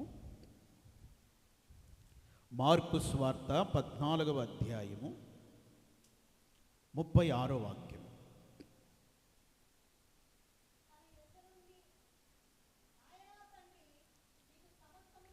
నాయన తండ్రి నీకు సమస్తము సాధ్యము, ఈ గిన్నె నా యొద్ద నుండి తొలగించుము, అయినను నా ఇష్ట ప్రకారము కాదు నీ చిత్త ప్రకారమే కాని. ఇక్కడ యేసు ప్రభు మొరపెడుతున్నాడు తండ్రికి, నాయనా తండ్రి, ఈ గిన్నె నా యొద్ద నుండి తొలగించు. ఇది తొలగించటం నీకు సాధ్యమే, అయినను నా ఇష్ట ప్రకారం కాదు, నీ చిత్తమే జరగని. నాయనా తండ్రి అని కుమారుడు దేవునికి మొరపెట్టినప్పుడు ఆయన ఏ విధంగా మొరపెడుతున్నాడంటే, ఆయన చిత్తము తన యందు జరగాలని మొరపెడుతున్నాడు. నాయనా తండ్రి అని మొరపెట్టే కుమారుని ఆత్మ మనలో ఉంటే మనం దేని కొరకు మనం మొరపెడతామో తెలుసునా? దేవుని చిత్తము మన యందు జరుగునట్లుగా మొరపెడతాం. అంతేగాని మనస్సు నెరవేర్చుకోవాలని మనం మొరపెట్టాం, మన సొంత ఆలోచన నెరవేర్చుకోవాలని మనం మొరపెట్టాం. మనకు కొన్ని అవసరమైనవి ఉంటాయి, మనం ఎన్నెన్నో కావాలనుకుంటాం, ఏవేవో చేయాలనుకుంటాం, ఏవేవో పొందాలనుకుంటున్నాం. కానీ అవన్నీ దైవ చిత్తానుసారమైనవా కాదా అనేది తెలుసుకోవాలి. దేవుని ఒకటి మనం అడిగేటప్పుడు, నాయనా తండ్రి అని మనం దేవుని ఒకటి అడిగేటప్పుడు, మొరపెట్టేటప్పుడు అది దేవుని చిత్తమా కాదా, ఆయన చిత్తము జరగాలని మొరపెట్టాలి. యేసు ప్రభు అదే చేస్తున్నారు. నా ఇష్ట ప్రకారం కాదు, నీ చిత్తము జరగాలి, నీ చిత్తము జరగాలి. నా ముందు ఒక గిన్నె ఉంది, అది తొలగించడం నీకు అసాధ్యమే కాదని సాధ్యమే, దానిని నువ్వు తొలగించగలుగుతావు. ఆయన పొందబోయే శ్రమలన్నీ కూడా ఒక గిన్నెకి పోల్చి అని చెప్తున్నారు. నేను పానము చేయబోయే ఒక పాత్ర నా ముందు ఉంది, ఆ పాత్రలో శ్రమలు ఉన్నాయి, ఈ శ్రమలు నేను పానం చెయ్యాలి. అయినను సరే నీ చిత్తం. ఇది తొలగించాలంటే నీకు అసాధ్యమేం కాదు, అది సాధ్యమే, అది నువ్వు చేయగలుగుతావు. అయినను నా చిత్తము కాదు, నీ చిత్తమే జరగాలి, నీ చిత్తమే జరగాలి. దేవుని వేడుకుంటే దేవునికి అక్కడ అసాధ్యమనేది ఏది లేదు గనక ఆ గిన్నె తొలగించి వేస్తాడు. ఆయనకు శ్రమ లేకుండా చేస్తాడు, కుమారునికి శ్రమ లేకుండా చేస్తాడు. కానీ అది దేవుని చిత్తం కాదది. తన కుమారుని నలగొట్టుటకు తండ్రికి అది ఆయన చిత్తం. అది కుమారుడు నలబడుటయే దేవుని యొక్క చిత్తమై ఉన్నది. అది దేవునికి ఇష్టమైనటువంటి కార్యం. యేసు ప్రభుని గెత్సేమనే తోటలో బంధించడానికి వచ్చినప్పుడు పేతురు ఏం చేశాడంటే, మల్కు అనే దాసుని చెవిని ఏం చేశాడు, నరికేశాడు. అప్పుడు యేసు ప్రభు చెప్పారు, నీ కత్తి నీ వరలో ఉంచు అని చెప్పారు. ఈ సమయంలో నేను తండ్రిని వేడుకుంటే ఆయన ఒక గుంపు, ఒక సేన 6,000 మంది దేవదూతలను పంపి నన్ను రక్షించగలుగుతాడు. కానీ అలా చేయటానికి ఇది దేవుని చిత్తం జరగదు. అలా చేస్తే నువ్వు ఒక కత్తి తీసుకొని, ఒక కత్తిని దగ్గర పెట్టుకొని ఒక వ్యక్తి చెవి నరికినంత మాత్రాన ఈ శ్రమల్లో నుండి యేసు ప్రభు తప్పించబడతాడా? ఒక చెవి నరికినంత మాత్రాన? ప్రియమైన దేవుని బిడ్డలారా, అది దేవుని చిత్తంగా. నేను తండ్రిని వేడుకుంటే ఒక సేన పంపుతాడు ఆయన. ఆ సేన అంటే 6,000 ఉంటారు దేవదూతలు. 6,000 దేవదూతల్ని పంపుతారు, ఆయన నన్ను రక్షిస్తారు. కానీ దేవుని చిత్తము జరగదు. నాయనా తండ్రి, నీ చిత్తము జరగాలి. ఆయన మొరపెట్టినప్పుడు దేవుని చిత్తము జరగాలని మొరపెట్టి, ఎంతమంది అయితే దేవుని చిత్తము జరగాలని మొరపెడుతున్నారో వారిలో క్రీస్తు ఆత్మ ఉన్నది. ఎంతమంది తమ సొంత చిత్తం జరగాలని, స్వచిత్తం జరగాలని, మనుషుల చిత్తం జరగాలని మొరపెడతారో దేవునికి, వారిలో స్వచిత్తము నెరవేర్చుకునే వాళ్ళ స్వయం ఆత్మ ఉన్నది, కానీ దేవుని కుమారుని యొక్క ఆత్మ లేదు. గనుక దేవుని కుమారుని ఆత్మ మనం కలిగి ఉన్నప్పుడు ఏం జరుగుతుందంటే, మన నాయనా తండ్రి అని ఆయనకి మొరపెడతాం. అది దేవుని చిత్తం జరగాలని మనం మొరపెడతాం. దేవునికి మహిమ కలుగునుగాక. లూకా సువార్త 23వ అధ్యాయము 34వ వాక్యం చూడు. లూకా సువార్త 23:34. తండ్రి తండ్రి వీరేమి చేయుచున్నారో వీరెరుగరు గనుక వీరిని క్షమించు. ఆయన యేసు ప్రభు దేవునికి కల్వరి శిలువకు అప్పగించబడినప్పుడు మొరపెడుతున్నాడు. తండ్రి వీరేమి చేయుచున్నారో వీరు ఎరుగరు గనుక వీరిని క్షమించు. యేసయ్య మొరపెట్టింది ఏంటంటే క్షమించబడాలని మొరపెట్టి. వాళ్ళు ఏం చేస్తున్నారో వాళ్ళకి తెలియదు. కొన్నిసార్లు ఏం చేస్తారో వాళ్ళకే తెలియదు, ఏం మాట్లాడతారో వాళ్ళకే తెలియదు, ఎక్కడికి వెళ్తారో వాళ్ళకే తెలియదు. అంటే వాళ్ళ ఆత్మ వాళ్ళ స్వాధీనంలో ఉండదు, వాళ్ళ మనసు వాళ్ళ స్వాధీనంలో ఉండదు. అందుకే కొంతమంది చెప్తారు నేనేం మాట్లాడానో నాకే తెలియలేదు అని. అంటే ఆయన స్వాధీనంలో ఆయన లేడు, ఆయన ఎక్కడో అంతరిక్షానికి వెళ్ళిపోయినట్టుకున్నాడు. ప్రియమైన దేవుని బిడ్డలారా, వాళ్ళు ఏం చేస్తున్నారో వాళ్ళకి తెలియలేదు. యేసు ప్రభు అన్నాడు, తండ్రి వీరేం చేస్తున్నారో వీళ్ళకి తెలియలేదు, క్షమించమన్నారు. ఇదే స్వభావము, కుమారుని యొక్క స్వభావం ఒక వ్యక్తి మనం చూడగలుగుతాం. ఆ వ్యక్తి మొట్టమొదటి హతసాక్షిగా మార్చబడ్డాడు, ఆయనే స్టెఫెను. వాళ్ళు ఏం చేస్తున్నారో తెలియలేదు. ఆయన రాళ్లతో కొట్టి ఆయన చంపుతున్నప్పుడు ఆయన చెప్పాడు, వీళ్ళు ఏం చేస్తున్నారో వీళ్ళకి తెలియదు, ఈ దోషము వారి మీద, ఈ నేరము మోపొద్దు అని చెప్పాడు. స్టెఫెన్లో ఏ ఆత్మ ఉన్నది? క్రీస్తు ఆత్మ ఉన్నది. అందుకే ఆ క్రీస్తు ఆత్మ ఉన్నది కనుకనే ఆయన మీద రాళ్ళు రువ్వి ఆయన చంపాలని కేకలు వేసేటటువంటి వారిని గురించి ఆయన ఏం మొరపెడుతున్నాడో తెలుసునా? తండ్రి వీళ్ళు ఏం చేస్తున్నారో వాళ్ళకి తెలియదు, ఈ నేరం వాళ్ళ మీద మోపొద్దు. ప్రియమైన దేవుని బిడ్డలారు, అది క్రీస్తు ఆత్మ. మన మీద ఎంతోమంది రాళ్ళు రువ్వుతారు, మన మీద ఎంతోమంది మాటలు మాట్లాడతారు, మన గురించి చెడ్డ మాటలు మాట్లాడతారు, అనవసరమైన మాటలని మన గురించి పలుకుతూ ఉంటారు. అలాంటి సందర్భంలో మనం క్రీస్తు ఆత్మ కలిగి వాళ్ళని మనం ఏం చేయాలని వాక్యం చెప్తుంది? క్షమించాలని వాక్యం చెప్తుంది. అది క్రీస్తు ఆత్మ. నన్ను ఒక మాట అంటే నేను ఊరుకోను, అది 10 మందిలోకి తీసుకొచ్చి దాన్ని నేను నిరూపిస్తాను అంటే అది ఏ ఆత్మ? దురాత్మ కాదు. అది ఏ ఆత్మ? అది హేబేలు ఆత్మ. హేబేలు ఏం చేశాడంటే తన సహోదరుని కయ్యను ఆయన చంపినప్పుడు, నన్ను చంపిన నా అన్నకు న్యాయము తీర్చమని ఆ ఆత్మ మొరపెట్టినట్లుగా దేవుడు చెప్పాడు. నీ చేతిలో నుండి ఒలికించబడిన నీ సహోదరుని రక్తం నేలపడి ఆ రక్తం నాకు మొరపెడుతుంది అని చెప్పాడు దేవుడు. నా ప్రతివాదికి న్యాయం తీర్చమని మొరపెట్టింది ఆత్మ. హేబేలు ఆత్మ మనం కలిగి ఉంటే క్రీస్తు పోలికలోనికి రాలేము. హేబేలు పోలికలోకి రావచ్చేమో, కానీ మనం క్రీస్తు పోలికలోనికి రావాలి. అందుకు మనకు క్రీస్తు ఆత్మ కావాలి. ఒక మాట మన మీద పడినప్పుడు దానిని మనం తీసుకొని, ఆ మాటను తీసుకొని మనం వారిని క్షమించినప్పుడు మనలో క్రీస్తు ఆత్మ అనేది కలిగి ఉన్నట్టు. మనల గురించి రకరకాలైన మాటలు మాట్లాడుకున్నప్పుడు ఆ మాటలను బట్టి మనం వాటిని విచారించాలి, వాటిని రుజువు చెయ్యాలి, వాటిని మనం నిరూపించాలి, సరైన న్యాయం జరగాలి. వాటికని మనం పోరాడినట్లయితే క్రీస్తు ఆత్మ మనలో లేదు. క్రీస్తు ఆత్మ క్షమించే ఆత్మ. క్రీస్తు ఆత్మ క్షమించే ఆత్మ. దేవునికి మొరపెడుతున్నాడు యేసయ్య, తండ్రి వీరేం చేస్తున్నారో తెలియదు, వారిని క్షమించు. వీళ్ళు ఏం చేస్తున్నారో తెలియదు, వాళ్ళని క్షమించు.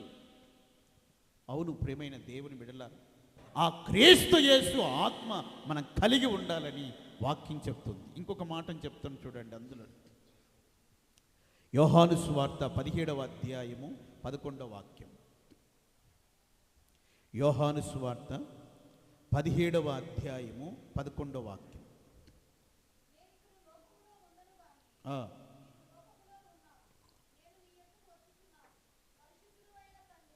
పరిశుద్ధుడైన తండ్రి, మనము ఏకమై ఉన్నలాగున వారును ఏకమై ఉండునట్లు నీవు నాకు అనుగ్రహించిన నీ నామమందు వారిని కాపాడు. పరిశుద్ధుడైన తండ్రి. ఆ తండ్రి అన్న మాటే మీరు గుర్తుపెట్టుకోవాలి ఇక్కడ. పరిశుద్ధుడైన తండ్రి, నీవు నాకు అనుగ్రహించినటువంటి వారు, నేను నీతో ఎలా ఏకమై ఉన్నానో వాళ్ళను మనతో ఏకమై ఉండాలి. అందుకు వారిని నువ్వు కాపాడాలి. వారిని కాపాడకపోతే వాళ్ళు ఏమవుతారంటే వాళ్ళు మనతో ఏకమై ఉండలేరు, వాళ్ళు తప్పిపోతారు. మనతో ఏకమై ఉండాలి. యేసు ప్రభు కోరుకున్నది ఏంటంటే ఆయనకు అనుగ్రహించబడినటువంటి ఆయన రక్తముతో కడగబడిన బిడ్డలందరూ ఆయన తండ్రితో ఏకమై ఉన్నట్టు ఆయన బిడ్డలందరూ దేవునితో ఏకమై ఉండాలి, దేవునితో ఐక్యపడి ఉండాలి. అది యేసు ప్రభు కోరుకుంటున్నారు. అందుకే ఐక్యమై ఉండేటట్లుగా నీవు వారిని కాపాడు, నువ్వు వారిని కాపాడు. ప్రియమైన దేవుని బిడ్డలారా, ఒక వ్యక్తి తప్పిపోయాడు, నాశన పుత్రుడు తప్ప వారిలో మరి ఎవడునూ నశించలేదని తర్వాత వాక్యంలో కింద రాసి, నాశన పుత్రుడు తప్ప మరి ఎవరూ నశించలేదు, అతను ఒక్కడే నశించిపోయాడు, అతను ఒక్కడు కాపాడబడలేదు. అతనే యూదా. అతను ఎందుకు కాపాడబడలేదు అంటే యేసు ప్రభుతో అతను ఐక్యపడి ఉన్నట్టుగానే మనిషి ఉంటున్నాడు, కానీ అతని ఆత్మ, అతని అంతరంగం యేసు ప్రభుతో లేదు. దేవుని బిడలమని మనం అందరం విశ్వాసాలను చెప్పుకుంటూనే ఉన్నాం, దేవుని సేవ చేస్తున్న వారమని చెప్పుకుంటున్నాం, కానీ మన దేవునితో ఉంటున్నాం, కానీ మన అంతరంగం ఎవరితో ఐక్యపడింది? మన అంతరంగ జీవితం ఎవరితో ఐక్యత కలిగి ఉంది? చూడండి, అక్కడ యేసు ప్రభుతోనే ఉంటున్నారు, మిగిలిన వాళ్ళు యేసయ్యతో ఐక్యపడి ఉంటున్నారు. కానీ యూదా యేసయ్యతో శిష్యులతో ఉన్నట్టుగానే ఉన్నాడు, కానీ అతని అంతరంగ జీవితం ఐక్యపడలేదు. అతని అంతరంగ జీవితం ఎవరితో ఉందంటే యేసు ప్రభుకి ఎవరైతే విరోధంగా వ్యతిరేకంగా ఉన్నారో వాళ్ళతో ఐక్యపడి ఉంది. యేసు ప్రభుతో బహిరంగంగా తిరుగుతున్నాడు. యేసు ప్రభుకి విరోధమైనటువంటి వారి దగ్గరికి రహస్యంగా వెళ్తున్నాడు. కొంతమంది సహవాసంలోనే ఉంటారు, దేవుని సేవకులతోనే ఉంటారు, కానీ సహవాసానికి సేవకులకు విరోధంగా ఉన్నటువంటి వారితో రహస్యంగా పోయి కలుస్తుంటారు. వాళ్ళతో రహస్యమైన ఒప్పందాలు పెట్టుకొని ఉంటారు. అక్కడ ఏం జరిగినా సరే క్షణాల్లో నేను నీకు చెప్పే బాధ్యత నాది అని చెప్పి దేవుని బిడల మధ్యలో జరుగుతున్న ప్రతిదీ తీసుకొని వెళ్ళి ఏం చేస్తారంటే రహస్యంగా వ్యతిరేకంగా విరోధంగా ఉన్న వారికి అందిస్తూనే ఉంటారు ఎప్పటికప్పుడు. అతను కాపాడబడలేదు, అతను నాశన పుత్రుడు, అతను నశించాడని వాక్యంలో రాయబడింది. అతను కాపాడబడలేదు. దేమా పౌలుతోనే ఉన్నాడు. కొలస్సీయులకు పత్రిక రాసినప్పుడు దేమాయు మీకు వందనాలు చెప్తున్నారని చెప్పాడు ఆయన. అంటే పౌలు చెరసాల్లో ఉన్నప్పుడు దేమా కూడా పౌలుతో ఉన్నాడు. తర్వాత ఆయన ఏమయ్యాడంటే లోకమును స్నేహించి వెళ్ళిపోయాడు, నన్ను విడిచిపెట్టి వెళ్ళిపోయాడు అంటాడు. ప్రియమైన దేవుని బిడలారు, ఉన్నట్టుగానే ఉన్నాడు ఆయనతో, కానీ ఆయన అంతరంగం ఎవరితో స్నేహం చేస్తుంది? ఈ లోక స్నేహం దేవునికి వైరమని మీరు ఎరుగరా? లోక స్నేహాలు దేవునికి వైరమని మీరు ఎరుగరా? ప్రియమైన దేవుని బిడ్డలారు, అందుకే ప్రభు ఆయన ఏమని ప్రార్థన చేస్తున్నట్టే, తండ్రి నీవు నాకు అనుగ్రహించిన వారు మనం ఏకమైనట్టు మనతో ఏకమైనట్లు వారిని కాపాడు. అది ఆయన ప్రార్థన. క్రీస్తు యొక్క ఆత్మ మనలో ఉంటే నశించిపోతున్న వారందరూ కాపాడబడాలని మనం ఆయనకు మొరపెడుతుంటాం. వారందరూ కూడా సంఘంలోకి వచ్చి ఐక్యపడాలని మనం మొరపెడుతూ ఉంటాం. ప్రియమైన దేవుని బిడ్డలారా, ప్రార్థించండి. సంవత్సరానికి ఒక ఆత్మనైన దేవుని మందిరానికి తీసుకురావాలి, వారు కాపాడబడాలి, సంఘముతో ఐక్యపడాలని ప్రార్థించండి. నువ్వు ఆశపడితే దేవుడు తప్పక ఆత్మను అనుగ్రహిస్తాడు. ప్రియమైన దేవుని బిడ్డలారా, ఒక్కొక్కరు ఒక్కొక్క ఆత్మను తీసుకొని వస్తే ఇప్పుడున్నటువంటి సంఘం వచ్చే సంవత్సరానికంతా ఏమవుతుంది? రెట్టింపు అవుతుంది.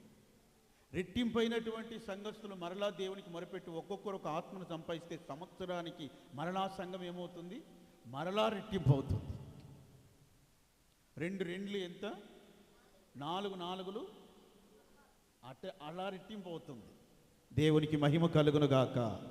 ప్రియమైన దేవుని బిడ్డలారా, మనం అలా దేవునికి మొరపెట్టాలి. ఎక్కడ వేసిన గొంగడి అక్కడ అన్నట్టు ఉన్నటువంటి సంఘం ఎన్నో సంవత్సరాలు అలాగే ఉంది. అదే జనాలు, అదే విశ్వాసులు. వాళ్ళకు పాత తరం పోతుంటే, వాళ్ళు నిద్రిస్తుంటే మళ్ళీ వాళ్ళకు పుట్టిన పిల్లలు ఆ సంఘంలో ఉంటారు, ఇంకొకరు వచ్చి ఆ సంఘంలో చేరరు. అది కాదు. క్రీస్తు ఆత్మ అది కాదు. ప్రియమైన దేవుని బిడ్డలారా, అనేకులు సంఘంలో ఐక్యపడాలి. యేసుప్రభు అంటాడు, నాకు సంబంధించిన గొర్రెలు ఉన్నాయి, ఇంకా కొన్ని గొర్రెలు, నా మందకు సంబంధం లేని గొర్రెలు కూడా బయట ఉన్నాయి, నేను వాటిని కూడా తోలుకొని వచ్చి సంఘంలో చేరుస్తాను, ఆ మందలో చేరుస్తాను, అప్పుడు మంద గొప్ప మంద అవుతుంది అంటాడు యేసుప్రభు. అర్థమవుతుందా? కనుక మనం ఏం చేయాలంటే, ఆయనకు సంబంధించిన వారు ఇంకా చాలామంది ఉన్నారు, వారందరినీ ఆయన తీసుకొచ్చి మందలో చేర్చేటట్టుగా మనం ఆయనకు మొరపెట్టాలి. అప్పుడు ఆ మంద ఏమవుతుందంటే, మంద విస్తరిస్తుంది అని యేసు ప్రభు చెప్పారు. కనుక ప్రియమైన దేవుని బిడ్డలారా, అలా వారును మనతో ఏకమై ఉండేటట్లుగా కుమారుని ఆత్మ కలిగిన వారమై మన దేవునికి మొరపెట్టాలి. కుమారుని ఆత్మ గురించి ఇప్పుడు నేను ఎన్ని విషయాలు చెప్పాను మీకు? 3 విషయాలు చెప్పాను. ఒకటి, ఆయన ఆత్మ జీవింపజేసే ఆత్మ. రెండవది, ఆయన ఆత్మ దురవస్థను చూచి సహింపలేని ఆత్మ. మూడవదిగా, ఆయన ఆత్మ నాయనా తండ్రి అని మొరపెట్టే ఆత్మ. ఇంకొక విషయాన్ని చెప్తాను. బయట వర్షం పడుతుంది, చల్లగా ఉంది, కూర్చొని వాక్యం వినండి. దేవునికి మహిమ కలుగును గాక. హల్లెలూయా. నాకు ఆకలి అవుతుంది, వదిలిపెడితే నేను వెంటనే వెళ్ళి భోజనం చేయాలనుకున్న వాళ్ళు గట్టిగా హల్లెలూయా అని చెప్పండి. అంటే మీరు నవ్వుతున్నారంటే అదే సిచ్యువేషన్ అయితే. Praise the lord. దేవునికి మహిమ కలుగును గాక. మీరు ఇప్పుడు తింటుంది ఆహారమే భుజిస్తున్నారు, మీరు తినేది ఇప్పుడు వాక్యాన్ని మీరు భుజిస్తున్నారు. మరొక విషయాన్ని మనం గమనిద్దాం. అపోస్తుల కార్యములు 16వ అధ్యాయము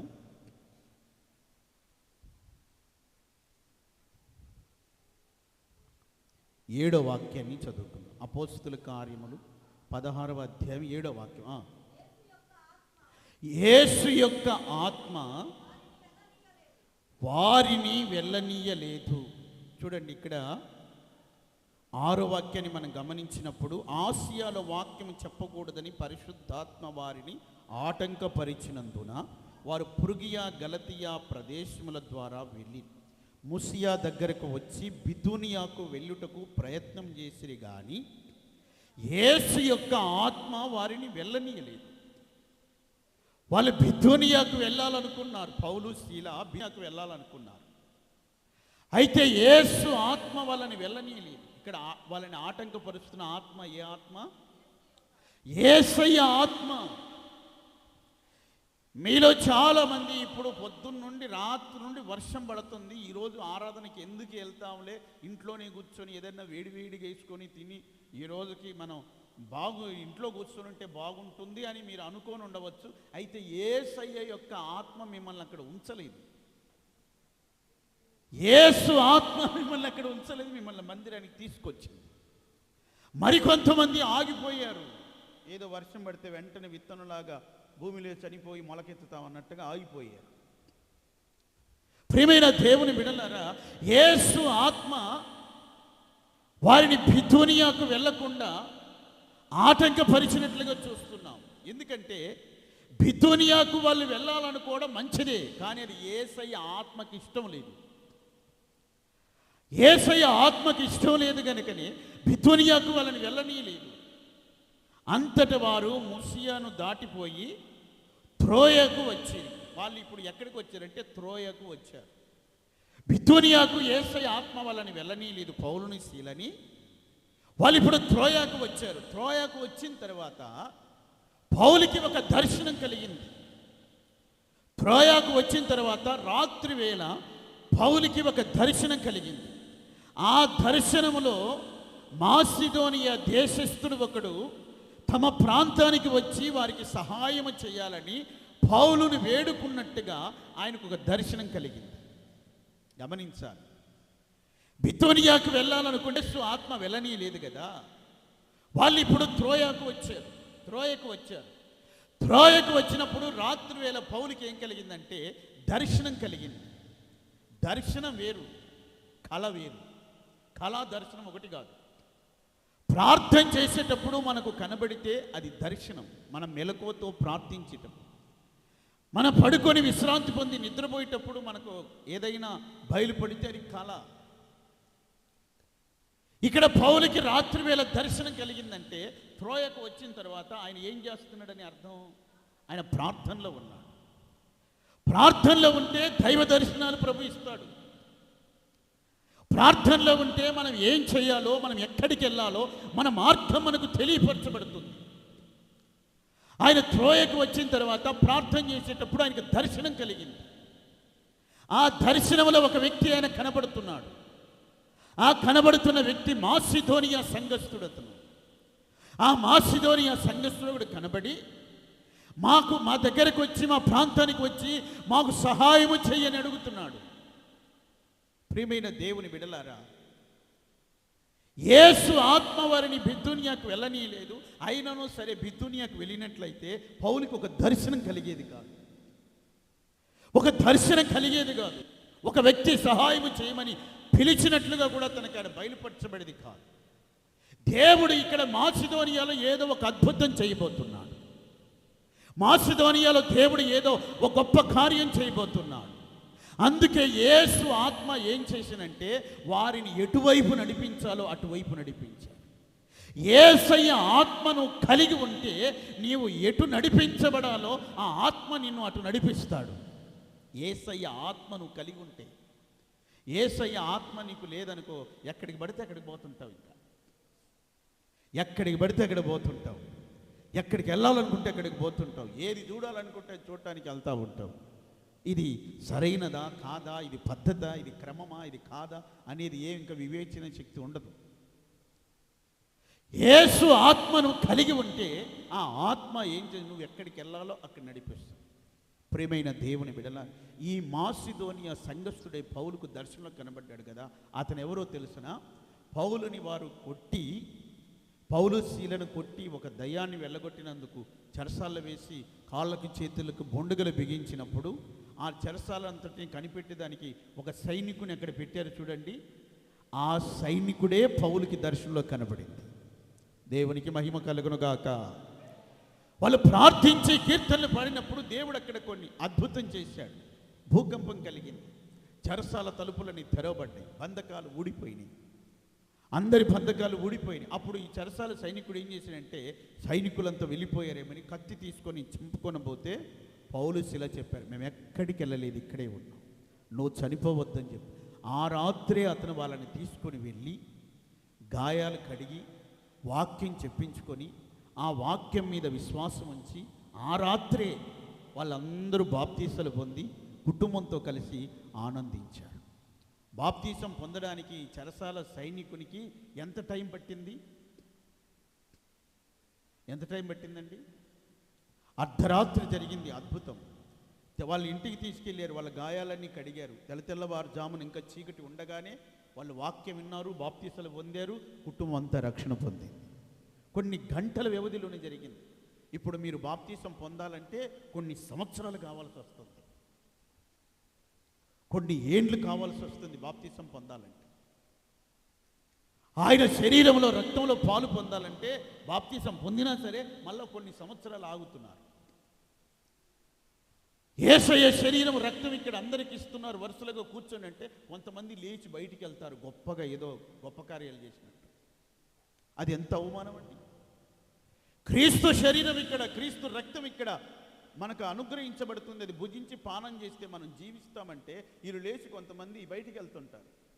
అందరికీ తెలిసిపోలా నువ్వేదో పాడు పని చేసి బయటికి వెళ్తున్నావని.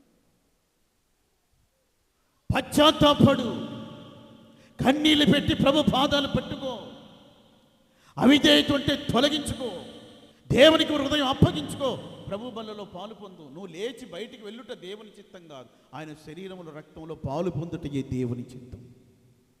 చాలామంది తెలియట్లేదు, ఏదో గొప్ప కార్యాలు చేసినట్టు అందరూ ప్రభు బల్ల తీసుకుంటుంటే వీళ్ళు ఏం చేస్తారో తెలిసినా లేచి బయటికి వెళ్తారు, వెలుపలికి వెళ్తారు. వెలుపల ఉన్న వాళ్ళని కాళ్ళు చేతులు కట్టి ఏం చేస్తారు? చీకట్లో పడేస్తారు. లేచి వెళ్ళిపోయిన వాళ్ళందరినీ పళ్ళు కొరికే చోటుకు పడతారు, వెలుపడి చీకట్లోకి పడేస్తారు కాళ్ళు చేతులు కట్టి. ప్రియమైన దేవుని బిడ్డల, ఇక్కడ లేచి నేను బయటకు కూర్చుంటున్నాలే వరండాలు అనుకుంటున్నావు, కానీ నీ అంతరంగం వెళ్ళిపోయి ఎక్కడ పోతుందంటే వెలుపడి చీకట్లోకి వెళ్తుంది. కాళ్ళు చేతులు కట్టబడిన స్థితిలోకి వెళ్తుంది. ఏడుపు పళ్ళు కొరుకుట ఉండే స్థలానికి వెళ్ళిపోతుంది. అది గుర్తించుకోవాలి. దేవుని యేసయ్య ఆత్మ మనం నడిపించినట్టుగా మనం నడిపించబడాలి. యేసయ్య ఆత్మ వాళ్ళని బితునియకు తీసుకొని వెళ్ళలేదు. వాళ్ళు త్రోయకు వచ్చారు, దర్శనం కలిగింది. వాళ్ళకు ఒక దర్శనం కలగజేశాడు ఆయన.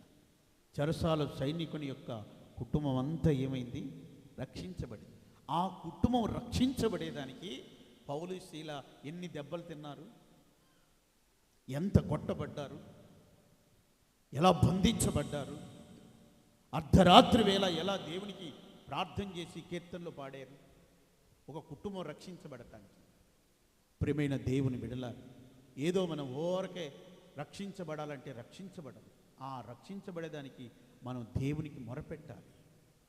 యేసయ్య ఆత్మ మనల్ని నడిపించినట్టుగా మనం నడిపించబడితే రక్షించబడి, యేసయ్య ఆత్మ మనల్ని ఎక్కడికి వెళ్ళాలో అక్కడికి ఆయన ఆత్మ నడిపిస్తాడు.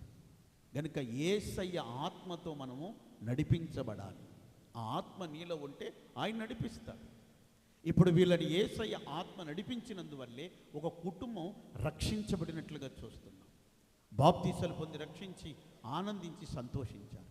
ప్రియమైన దేవుని బిడ్డల, యేసయ్య ఆత్మ చేత మనం ఏమవ్వాలి? మనం నడిపించబడాలి.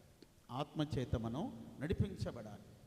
ఒక ఇద్దరు సేవకులు, పెద్ద పాస్టర్ గారు చిన్న బ్రదర్ సేవ చేస్తున్నారంట. సేవ చేస్తుంటే అప్పుడు పాస్టర్ గారికి ఒక ప్రేరణ, ఒక నడిపింపు వస్తుందంట. ఫలానా కుటుంబానికి వెళ్ళి ప్రార్థన చేయాలని ఒక నడిపింపు వచ్చిందంట. అప్పుడు ఆయన చెప్పారంట, బ్రదరు, ఒక కుటుంబానికి వెళ్ళి ప్రార్థన చేయాలని నాకెందుకు ప్రేరణ వస్తుంది, నడిపింపు వస్తుంది, నువ్వు రెడేవు, మనం వెళ్దామంటే ఆ బ్రదర్ చెప్పాడంట, నాకు నడిపింపు రావట్లేదు అన్నగారు, మీరు వెళ్ళిరండి, నేను ఇక్కడే ఉంటాను అన్నాడంట. మీరు వెళ్ళిరండి, ఇక్కడే ఉంటానని చెప్పాడు. సరే అని చెప్పి ఆ పాస్టర్ గారి పెద్ద ఆయన ఏం చేశాడంటే దేవుడు నడిపించినట్టుగా ఆ కుటుంబానికి వెళ్ళి ఆయన వెళ్ళిపోయిన తర్వాత వీళ్ళు బయట దేవుని వ్యతిరేకంగా విరోధంగా ఉంటారు కదా, వాళ్ళు ఏం చేశారంటే కొంతమందిని అక్కడున్న పాస్టర్ గారిని కొట్టాలి, ఇక్కడ సేవ చేసేటటువంటి పాస్టర్ గారు ఇక్కడ జనాలందరికీ కూడా ఏదో మత మార్పిడని ఏదో చేస్తున్నాడని కొంతమంది మనుషులను పెట్టాడు. వాళ్ళు అదే టైంలో వచ్చి ఆ బ్రదర్ అక్కడ ఉంటే ఆ బ్రదరే అనుకుని బ్రదర్ని బాగా సాగు కొట్టేసి వెళ్ళిపోయారంట. బ్రదర్ని కొట్టేసి వెళ్ళిపోయారంట. పాస్టర్ గారు అక్కడికి వెళ్ళి ముగించుకొని వచ్చేసరికి ఇక్కడ ఈ బ్రదర్ మూలుగుతున్నాడు. ఏంటి బ్రదర్ మూలుగుతున్నావు అంటే, ఏంటన్నా ఎవరో వచ్చారు మత మార్పిడి చేస్తున్నారు, మీ ఇక్కడ ఎందుకు పెట్టారు సేవని, నన్ను బాగా కొట్టారన్నా అని చెప్పేసి అంటే, దేవుని ఆత్మ నిన్ను వెళ్ళనీయలేదు కదా నాతో పాటు, ఈ పని జరిగింది అని చెప్పేసాను. దేవుని ఆత్మ నడిపింపుకి మనం లోబడితే మనం దెబ్బలు తప్పించుకుంటాం. దేవుని ఆత్మ నడిపింపు మనం దెబ్బలు తప్పించుకుంటాం. మరలా ఒకరోజు ఏం చేశాడంటే ఆ బ్రదర్కి ఒక ప్రేరణ వచ్చిందంట. పలానా దగ్గరికి వెళ్ళి ప్రార్థన చేయాలి. పోయి పాస్టర్ గారితో చెప్పాడంట, నాకు పలానా దగ్గరికి వెళ్ళి ప్రార్థన చేయాలి ప్రేరణ వస్తుంది, వెళ్దాం పదండి అన్న అంటే, ఈ సమయం మంచిది కాదులే, ఇప్పుడు వద్దులే అన్నాడంట. వద్దులే, ఈ సమయం మంచిది కాదులే అని చెప్తే ఆయన ఏం చేశాడో తెలిసిన, అటైతే నీకు ప్రేరణ వచ్చింది కదా, నువ్వు వెళ్ళి చేసి రాపో, నేను ప్రార్థనలో ఉంటాను ఇక్కడని పంపించాడు. మరలా దారిలో వాళ్ళు ఏం చేశారంటే మరలా పట్టుకుని అక్కడ కొట్టారంట. మరలా దారిలో అక్కడ కొట్టారంటే పోవాల్సినట్టు వెళ్ళకుండానే మళ్ళీ వెనక్కి తిరిగి వచ్చేసాడు. ఏమంటే మరలా దారిలో నన్ను కొట్టారు. ఇట్లాంటి ప్రేరణ వస్తుంటుంది కొంతమందికి. యేసు యొక్క ఆత్మ వారి నడిపించట్లేదు.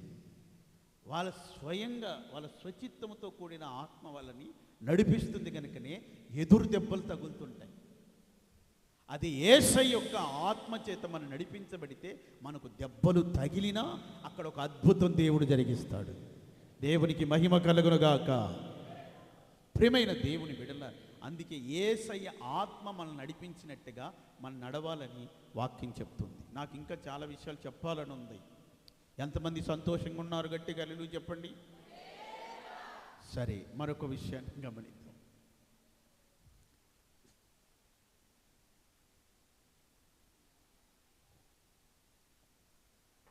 పేతురు రాసిన మొదటి పత్రిక 1వ అధ్యాయం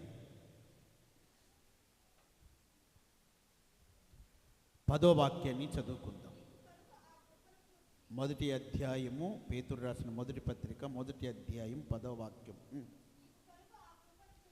మీకు కలుగు ఆ కృపను గుర్చి ప్రవచించిన ప్రవక్తలు ఈ రక్షణను గూర్చి పరిశీలించుచు తమ యందున్న క్రీస్తు ఆత్మ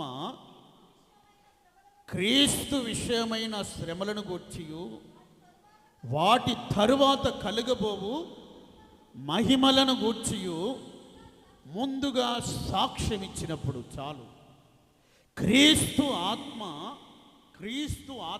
ఇప్పుడు ఇక్కడ ఏం జరుగుతుందో తెలుసునా?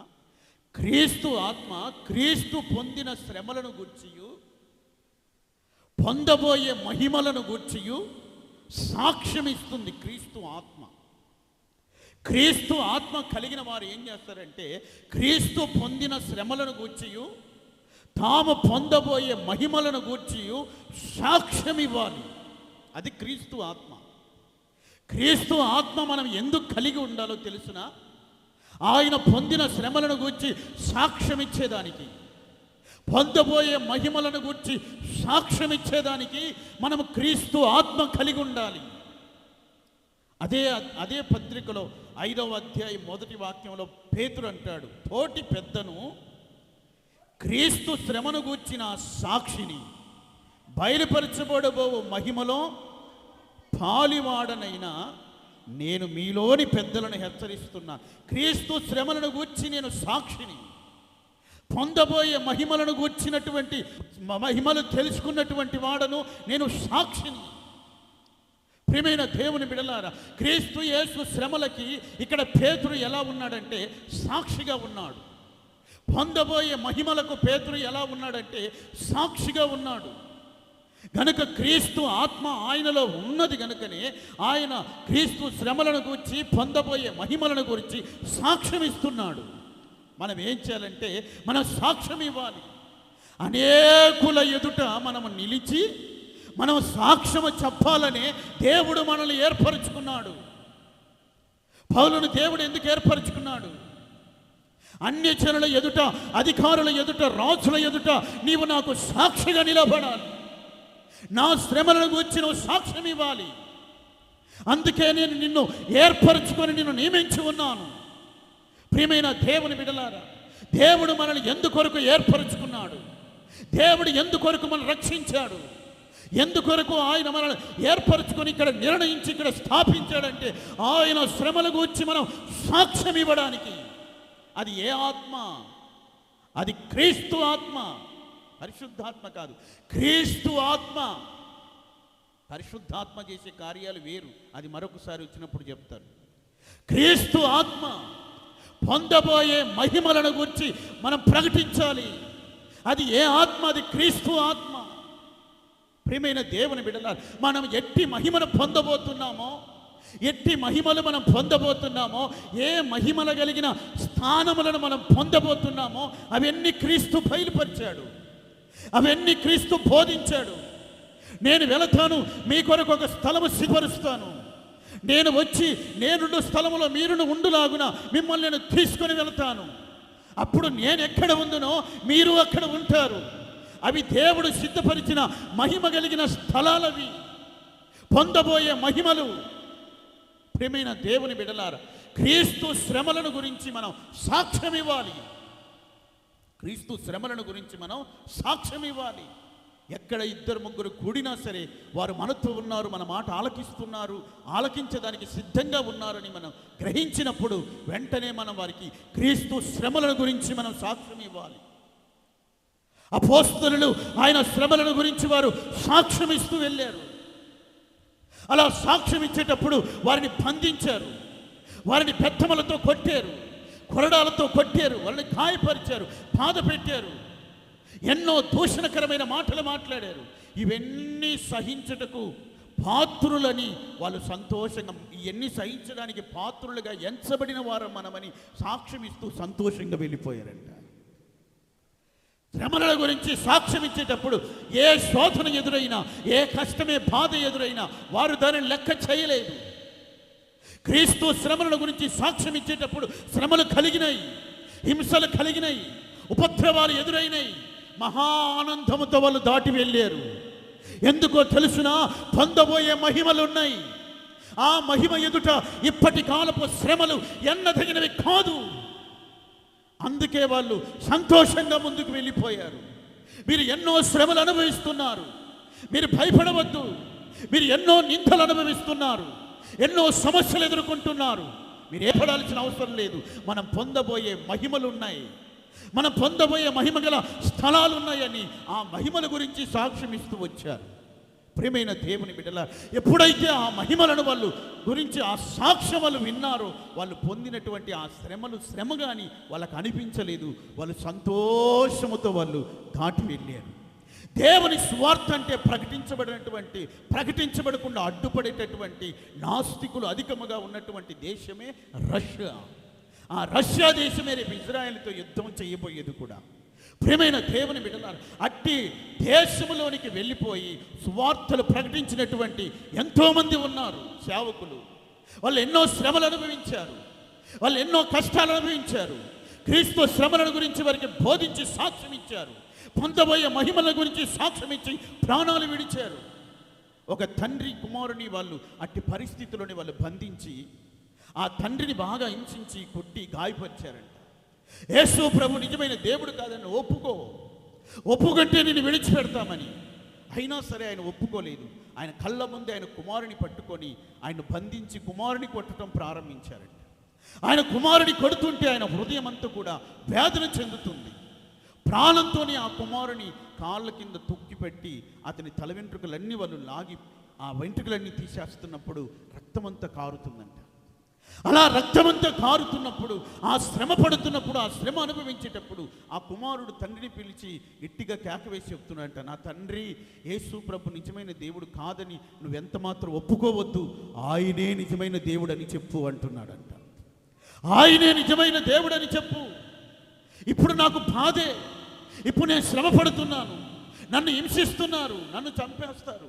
మరి కొంత సమయంలో నేను చనిపోయినప్పుడు నేను యేసయ్య దగ్గరికి వెళ్ళిపోయి పరలోకంలో నిత్య ఆనంద మహిమలను నేను పొందుతాను, మహిమలు నేను పొందుతాను. ఒకవేళ ఇప్పుడు నీవు యేసు ప్రభు నిజమైన దేవుడు కాదని ఒప్పుకున్నావు అనుకో, నేను చనిపోయి పరలోకానికి వెళ్తే అక్కడ ఉన్న వాళ్ళందరూ ఏమంటారో తెలుసునా? యేసు నిజమైన దేవుడు కాదని ఒప్పుకున్న ఒక తండ్రి కుమారుడు వచ్చాడు రా అంటారు. ఆ మాట నాకొద్దు. అందుకే నువ్వు యేసు ప్రభువే నిజమైన దేవుడని ఒప్పుకో.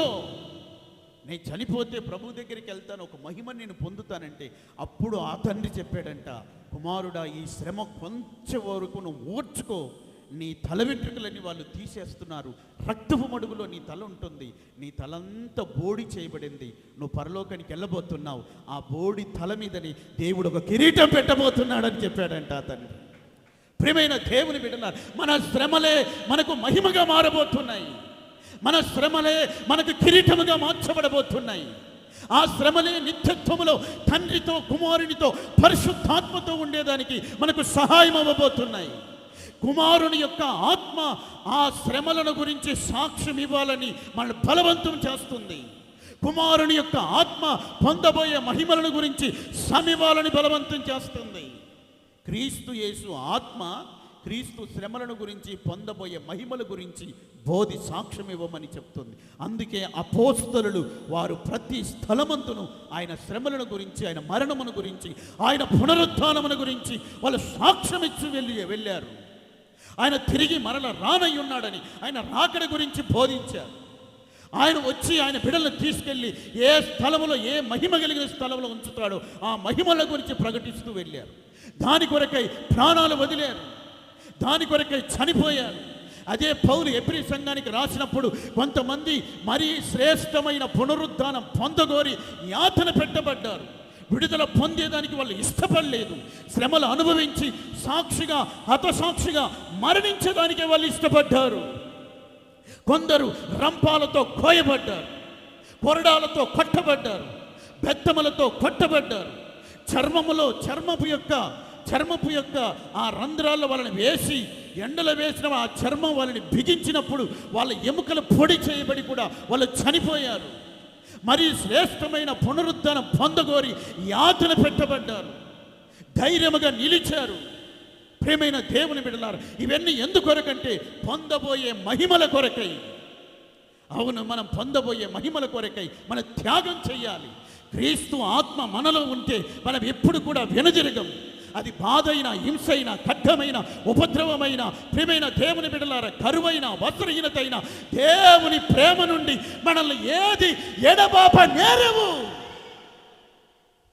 అవును, ఇట్టి ఉపద్రవములన్నిటినీ మనం అనుభవించి ఈ శ్రమలన్నీ మనం దాటి వెళ్ళినప్పుడే మనం ఒక నిత్యమైన మహిమను మనం పొందబోతున్నాం. పరలోకంలో ఒక శ్రేష్టమైన స్థానమును మనం పొందబోతున్నాం. ప్రియమైన వారలారా, అందుకొరకే మనం క్రీస్తు యేసు యొక్క ఆత్మ మనం కలిగి ఉండాలి. ఈ ఆత్మ లేకపోతే ఆయన వాడు కాదు. గనుక క్రీస్తు ఆత్మను గురించి నేను మీకు 5 విషయాలు చెప్పాను. ఆయన ఆత్మ జీవింపజేసే ఆత్మ. ఆయన ఆత్మ దురవస్థలో ఉన్న వారిని చూచి సహించలేనటువంటి ఆత్మ. ఆయన ఆత్మ నాయన తండ్రి అని మొరపెట్టే ఆత్మ. ఆయన ఆత్మ మనం నడిపించేటటువంటి ఆత్మ. ఆయన ఆత్మ శ్రమలను గురించి, పొందబోయే మహిమలను గురించి సాక్ష్యం ఇచ్చే ఆత్మ. నువ్వు ఏ ఆత్మ కలిగి ఉన్నావు? ఏ ఆత్మ కలిగి ఉన్నావు? ఆయా ఆత్మలు సరైనవో కాదో పరీక్షించి తెలుసుకొని క్రీస్తు యేసు ఆత్మ మీరు కలిగి ఉండండి. ఆ ఆత్మ మనం కలిగి ఉన్నప్పుడే మనం ఆయన వారముగా మార్చబడతాం. ఆయన రానై ఉన్నాడు. ఆయన వారు ఎక్కడున్నా సరే, వాళ్ళు నిద్రించి సమాధిలో ఉన్న, సజీవంగా బ్రతికి సంచరిస్తున్న తన వారిని ఆయన తీసుకొని వెళ్ళడానికే ప్రభు రాబోతున్నాడు. ఎక్కడున్నా సరే ఆయన సమకూర్చుకొనబోతున్నాడు. ప్రియమైన దేవుని విడలారా, మనలో ఉన్న క్రీస్తు ఆత్మ, క్రీస్తు వచ్చినప్పుడు ఆ ఆత్మని ఆయన తెలిసిపోయింది. ఇది నా ఆత్మ ఇతనిలో ఉంది, నా ఆత్మ ఈమెలో ఉంది అని ఆయనకు తెలుస్తుంది. ఆయన తెలుస్తుంది కనుక అప్పుడు ఏమవుతుందంటే ఆయన ఆకర్షిస్తాడు వాళ్ళని. వాళ్ళు ప్రభువుతో కూడా కొనిపోబడతారు. చూడండి, ఒక అయస్కాంతం ఉందనుకోండి. ఒక అయస్కాంతం ఉంది. ఇది దేనిని ఆకర్షిస్తుందంటే, మట్టిలో దీనిని మనం ఇలా తిప్పేసినప్పుడు ఈ అయస్కాంతాన్ని, మట్టిలో ఉన్న ఇనుప ముక్కలన్నీ ఏమవుతాయి? దీనికి అతుక్కుంటాయి. మట్టిలో ఉన్న ఇనుప ముక్కలన్నీ దీనికి అతుక్కుంటాయి. అదే మట్టిలో చెత్త ఉంటుంది, రాళ్ళు ఉంటాయి, ఇసుక ఉంటుంది. అది దీనికి అంటుకుంటుందా? చెత్త, రాయి, ఇసుక ఏది అంటుకోదు. ఒక ఇనుప ముక్కను మాత్రమే ఇది ఆకర్షిస్తుంది. క్రీస్తు యేసు ఒక అయస్కాంతం, అంటే ఒక శక్తి. అది ఆయన ఒక శక్తి. క్రీస్తు యేసు ఆయన ఒక శక్తిలాగా కిందికి వచ్చేటప్పుడు దేనిని ఆయన ఆకర్షించుకుంటాడంటే, ఎవరైతే ఇది ఆకర్షించుకొని ఒక ఇనుప ముక్కలాగా ఉంటారో వాళ్ళు మాత్రమే ఆకర్షించబడతారు. అది ఆయన ఆత్మ కలిగిన వారు. నువ్వు చెత్తలాగా, రాయిలాగా, రప్పలాగా, ఇసుకలాగా ఉంటే ఆకర్షించుకోలేడు ఆయన. ఆయన ఆత్మను కలిగిన వారిని ఆకర్షించుకుంటాడు. చూడండి, ఒక అయస్కాంతం, ఇక్కడ ఇనుప ముక్కలన్నీ ఇలా పడేసామనుకో, ఈ అయస్కాంతం ఇలా పైనుండి కిందికి వచ్చేటప్పుడు, ఈ అయస్కాంతం వచ్చేటప్పుడే ఆ శక్తికి ఇనుప ముక్కలన్నీ అది దగ్గరకు వచ్చే కొద్దీ ఏమవుతాయంటే కదిలించబడతా ఉంటాయి. మీరు గమనించిన అయస్కాంతం ముక్కలన్నీ కింద పెట్టి అయస్కాంతం ఇటు అంటుంటే అవి కూడా కదులుతుంటాయి. అలా అది పైనుండి కిందికి వచ్చేటప్పుడు అవి కదులుతూ ఉంటాయి. అది ఇంకా కిందికి వచ్చేటప్పుడు ఏమవుతాయంటే ఆ ముక్కలన్నీ లేచి నిలబడతాయి. ఈ శక్తికై నిలబడతాయి. అది మరికొంత సమీపించినప్పుడు ఏం జరుగుతుందంటే ఒక్కొక్కటిగా వెళ్ళి దాన్ని అతుక్కుంటాయి.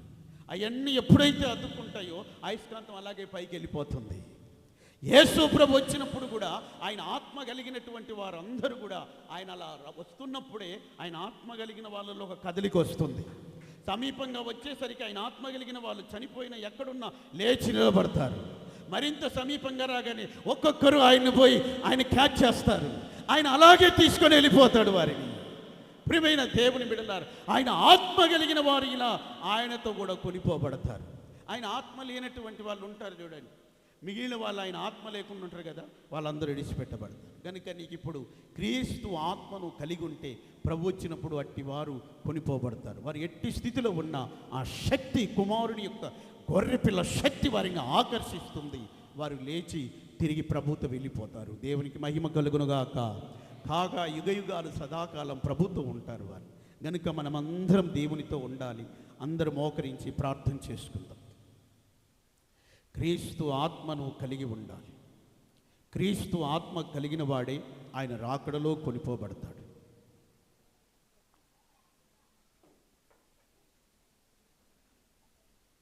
Praise the lord, praise the lord, praise the lord.